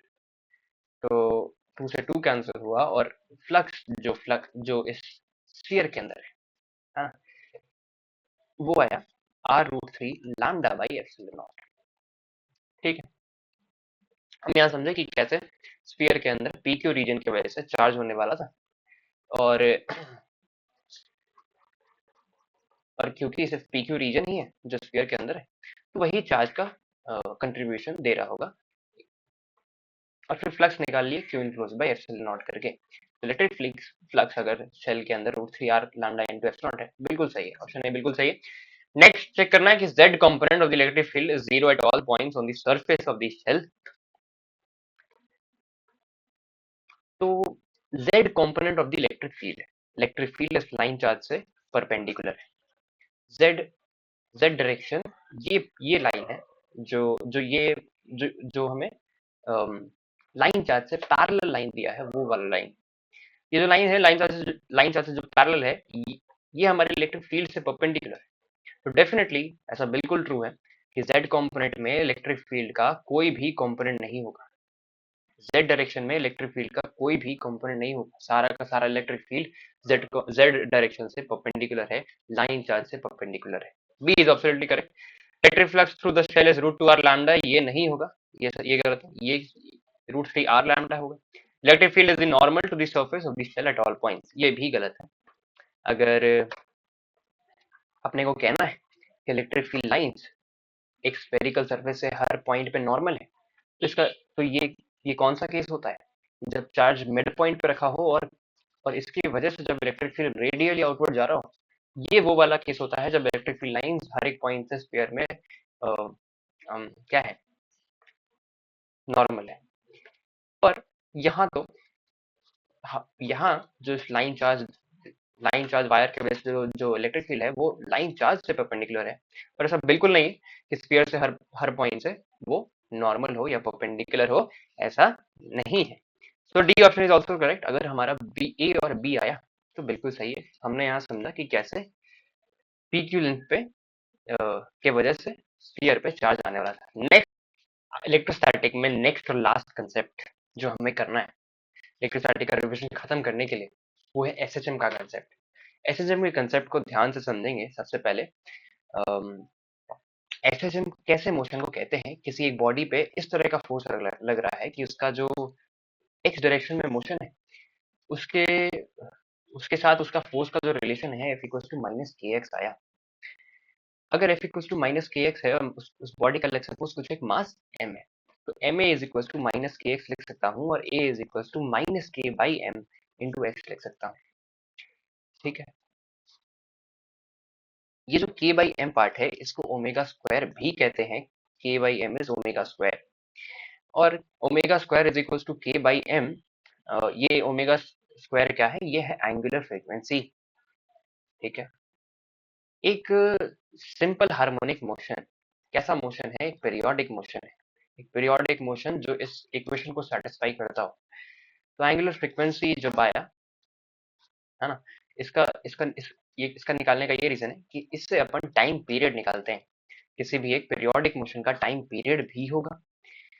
एक बार वो ऊपर जाता है, एक बार वो पीछे आता है, एक बार वो आगे जाता है, एक बार वो पीछे आता है, एक बार वो ऊपर जाता है, एक बार वो नीचे आता है। ऐसे सारे मोशंस, पेंडुलम वाले मोशंस या फिर wave motion, sine wave, cos wave, ये सारे पीरियोडिक मोशन है। इन सबका एक टाइम पीरियड होता है। एक पॉइंट पे वो एक टाइम पीरियड के बाद वापस उसी पॉइंट पे आता है। That is defined by 2 pi by omega. ठीक है, फ्रीक्वेंसी पूछे तो फ्रीक्वेंसी 1 बाई टाइम पीरियड होगा। इतनी बातें अगर हमें याद है तो फिर हम चल सकते हैं एसएचएम का क्वेश्चन करने के लिए। 2015 का जेईई एडवांस का क्वेश्चन पढ़ेंगे और लास्ट और एसएचएम का कंसेप्ट भी समझेंगे। A figure shows, अगर figure below depicts two situation, मैं समझा ही देता हूँ। टू लाइन चार्जेस जिसका लीनियर चार्ज डेंसिटी लैम्डा दिया हुआ है, बीच में इन दोनों लाइन चार्जेस के बीच में एकदम पॉइंट में बीच पॉइंट में एकदम क्यू चार्ज रखा हुआ है। ये क्यू चार्ज लैम्डा से भी एक्स डिस्टेंस पे है और इस इस लैम्डा लीनियर चार्ज डेंसिटी जिसका लैम्डा है, दोनों दोनों प्लेट से, दोनों लाइन चार्ज से एक्स डिस्टेंस पे है। सिमिलरली एक और केस हमारे पास है जहाँ पे फिर से दो लीनियर चार्ज डेंसिटी लैम्डा है और माइनस क्यू फिर से मिड पॉइंट पे है। कहता है कि इस प्लस क्यू चार्ज को अगर थोड़ा सा डिस्प्लेस किया जाए तो क्या ये एसएचएम करेगा, आगे पीछे आगे पीछे आगे पीछे करेगा, या जिस डायरेक्शन में डिस्प्लेस किए उसी डायरेक्शन में चलता जाएगा। ऐसा केस 1 के लिए भी एनालाइज करना है, ऐसा केस 2 के लिए भी एनालाइज करना है। तो करेंगे और समझेंगे कि क्या होने वाला है। लैम्डा और लैम्डा पे अगर क्यू चार्ज है और ये डिस्टेंस भी एक्स है, ये भी एक्स है, ये इनिशियल कंडीशन है।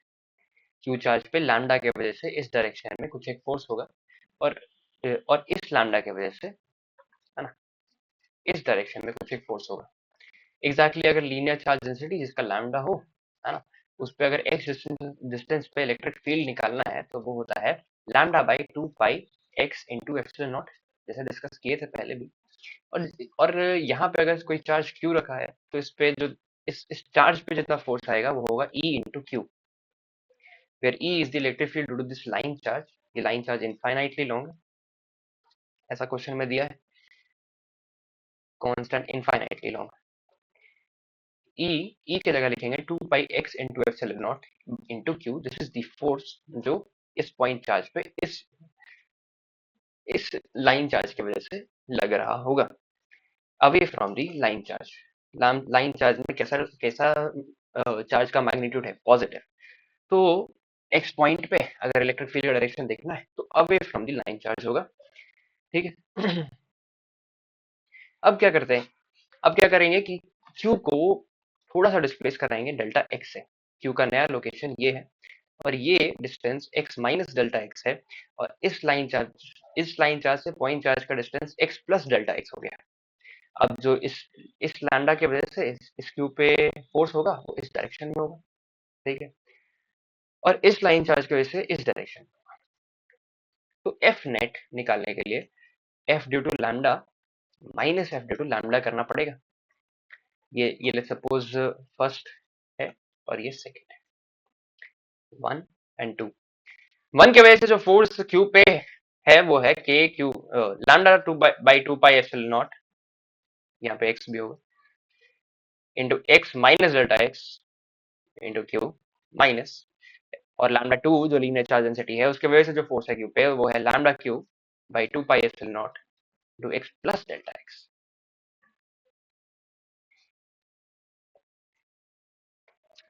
अगर इतनी बातें हमें समझ में आई तो हम अब नेट फोर्स निकालेंगे और चेक करेंगे कि क्या F equals to minus K X का फॉर्म आता है। अगर F equals to minus K X का फॉर्म आता है इस यहाँ पर F net equals to minus some constant into x, है ना, x उसका ये हॉरिजॉन्टल डिस्प्लेसमेंट है।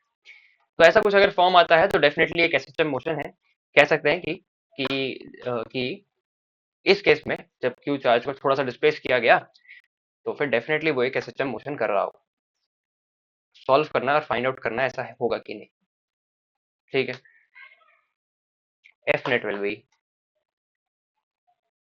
Lambda Q by 2 pi epsilon naught, तो कॉमन आ जाएगा, बचेगा नीचे 1 by x minus delta x 1 by x plus delta x, तो ये हो जाएगा x square minus delta x का होल स्क्वायर, और ऊपर x plus delta x minus x plus delta x, ठीक। तो एक्स एक्स कैंसिल हो गया और lambda Q by 2 pi epsilon not just था वैसा ही लिखे, और लिखे ऊपर 2 डेल्टा एक्स। डेल्टा एक्स बहुत छोटा डिस्प्लेसमेंट है, जो चार्ज क्यू को छोटा सा डिस्प्लेसमेंट दिया गया वो था delta x, and delta x is a very small displacement as in comparison to x. Delta x is very very small than x. तो x स्क्वायर अगर मैं यहाँ से कॉमन लूँ तो यहाँ आएगा डेल्टा x बाई एक्स का होल स्क्वायर, और क्योंकि ये 1 से बहुत छोटा है तो ये पार्ट को कह सकते हैं इग्नोर कर सकते हैं और लिख सकते हैं, इसको इग्नोर कर सकते हैं और इस पूरे पार्ट को जीरो लिख दूंगा। X delta X by X वाला पार्ट को lambda Q by 2 pi epsilon naught into 2 delta X by X. अब बना फाइनल इक्वेशन बना F net equals to lambda Q by 2 pi epsilon naught 2 into delta X by X square. 2 से 2 cancel करेंगे, F net का final value लिखेंगे lambda Q by pi epsilon naught into x square into delta x. यहाँ पे lambda Q pi epsilon not constant है, x भी constant है। X वो डिस्टेंस है जब क्यू जो डिस्टेंस क्यू से प्लेट के बीच में इनिशियली था, ये है एक्स, और डेल्टा एक्स है क्यू का displacement, and delta x definitely F net से प्रोपोर्शनल आया, एंड और इसको लिख सकते हैं k into delta x some constant into delta x.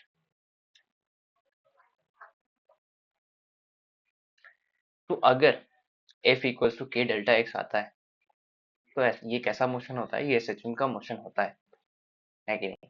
साथ साथ में अपने को अगर बोलता कि इसका टाइम पीरियड भी बताओ तो वो भी बता सकते थे। टाइम पीरियड कैसे बताते हैं, फोर्स के फाइनल इक्वेशन में से lambda Q by pi epsilon naught into x square जो आया था into delta x, final equation में फोर्स को रिप्लेस करते हैं मास इंटू एक्सेलरेशन से। Mass is the mass of the given mass is the mass that is given for the charge Q. तो इसका लेट्स सपोज कुछ एक मास m है, पाई epsilon naught into x square into delta x. Relation बनेगा a is equal to lambda Q by pi epsilon naught into x square into m into delta x. ठीक है, इतनी बातें अगर सही है तो ध्यान दो ये रिलेशन एग्जैक्टली एसएचएम के टाइम जो हमें मिला था F equals to minus K x मिला था, फिर उसके बाद ए इज इक्वल्स टू के बाई एम इक्वल्स टू के बाई एम इंटू एक्स का फॉर्म लाए थे and this is omega square.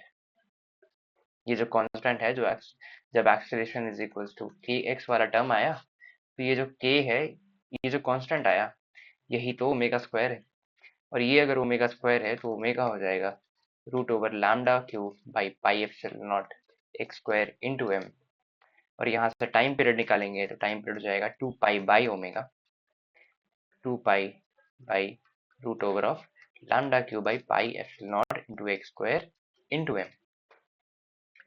अगर टाइम पीरियड भी निकालने बोलता है इस एसएचएम के मोशन का तो अपन ऐसे करके निकाल देते। अपन रिलेट करते कि एक्सेलरेशन और चेंज इन डिस्प्लेसमेंट का क्या रिलेशन है, और उसके साथ जो कांस्टेंट है उसको ओमेगा स्क्वायर से रिलेट करते हैं, उसको वो बोलते हैं कि वो ओमेगा स्क्वायर के ही बराबर है। और ओमेगा यहाँ से निकालते रूट करके और टाइम पीरियड में 2 पाई बाई ओमेगा की जगह ओमेगा पुट करते। ऐसे इस क्वेश्चन को करना था। नेक्स्ट पार्ट समझो।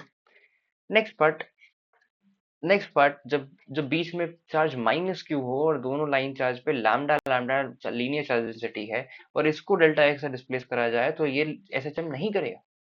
कैसे? ध्यान से देखते हैं कि क्या होने वाला है। Let's suppose minus Q charge यहाँ पे आ गया और ये डिस्टेंस नया वाला x माइनस डेल्टा एक्स है, और ये डिस्टेंस माइनस क्यू का जो लैम्डा से डिस्टेंस है वो x प्लस डेल्टा एक्स है। तो माइनस क्यू तो फोर्स माइनस क्यू पे लैम्डा के वजह से लैम्डा के डायरेक्शन में होगा टुवर्ड्स दी लाइन चार्ज होगा। ठीक है, क्योंकि चार्ज नेगेटिव है, चार्ज माइनस क्यू है और लीनियर चार्ज डेंसिटी जो है वो लैम्डा है, तो प्लस माइनस को अट्रैक्ट करता है, तो इस पे जो फोर्स लग रहा होगा वो टुवर्ड्स दी लैम्डा होगा। साथ साथ में ये लैम्डा भी माइनस क्यू पे अपनी तरफ फोर्स लगा रहा होगा, जिसका ज्यादा फोर्स है उसके तरफ वो चलता जाएगा, तो जिसका कम डिस्टेंस है उसका ज्यादा फोर्स है। फोर्स का क्या रिलेशन निकाले? फोर्स का रिलेशन अभी अभी निकाले, F equals to lambda 2 pi epsilon x into q, जहाँ पे x डिस्टेंस है, उस पॉइंट का जिस पॉइंट पे फोर्स निकालना है, किस पॉइंट से? उस पॉइंट से जहाँ पे लाइन चार्ज प्लेस्ड है। तो लाइन चार्ज से अगर डिस्टेंस कम है तो फोर्स ज्यादा है, तो अगर हम डेल्टा एक्स माइनस क्यू को इस तरफ डिस्प्लेस किए तो फोर्स इधर तरफ और बढ़ गया डिस्टेंस कम जाने की वजह से, और क्यू चार्ज उसी डायरेक्शन में चलता चला गया। तो ये वाले केस में जब बीच में प्लस क्यू चार्ज था तो एसएचएम का मोशन तो होगा, है ना, और इसका टाइम पीरियड भी निकाले। ठीक है, पर इस सेकंड वाले केस में अगर क्यू को डेल्टा एक्स डिस्प्लेसमेंट दिया जाए तो वो चार्ज उसी डायरेक्शन में आगे चलता चला जाएगा। सो प्लस क्यू वाला एसएचएम करेगा, माइनस क्यू वाला continuous moving in the direction of displacement. ये ऑप्शन बिल्कुल सही है। ठीक है, ये था हमारा फाइनल इलेक्ट्रोस्टैटिक का रिवीजन वीडियो। और नेक्स्ट करेंगे कैपेसिटर, उसके बाद करेंगे ऑल्टरनेटिव करंट, और फिर मैग्नेटिज्म के चैप्टर्स में चलेंगे, है कि नहीं?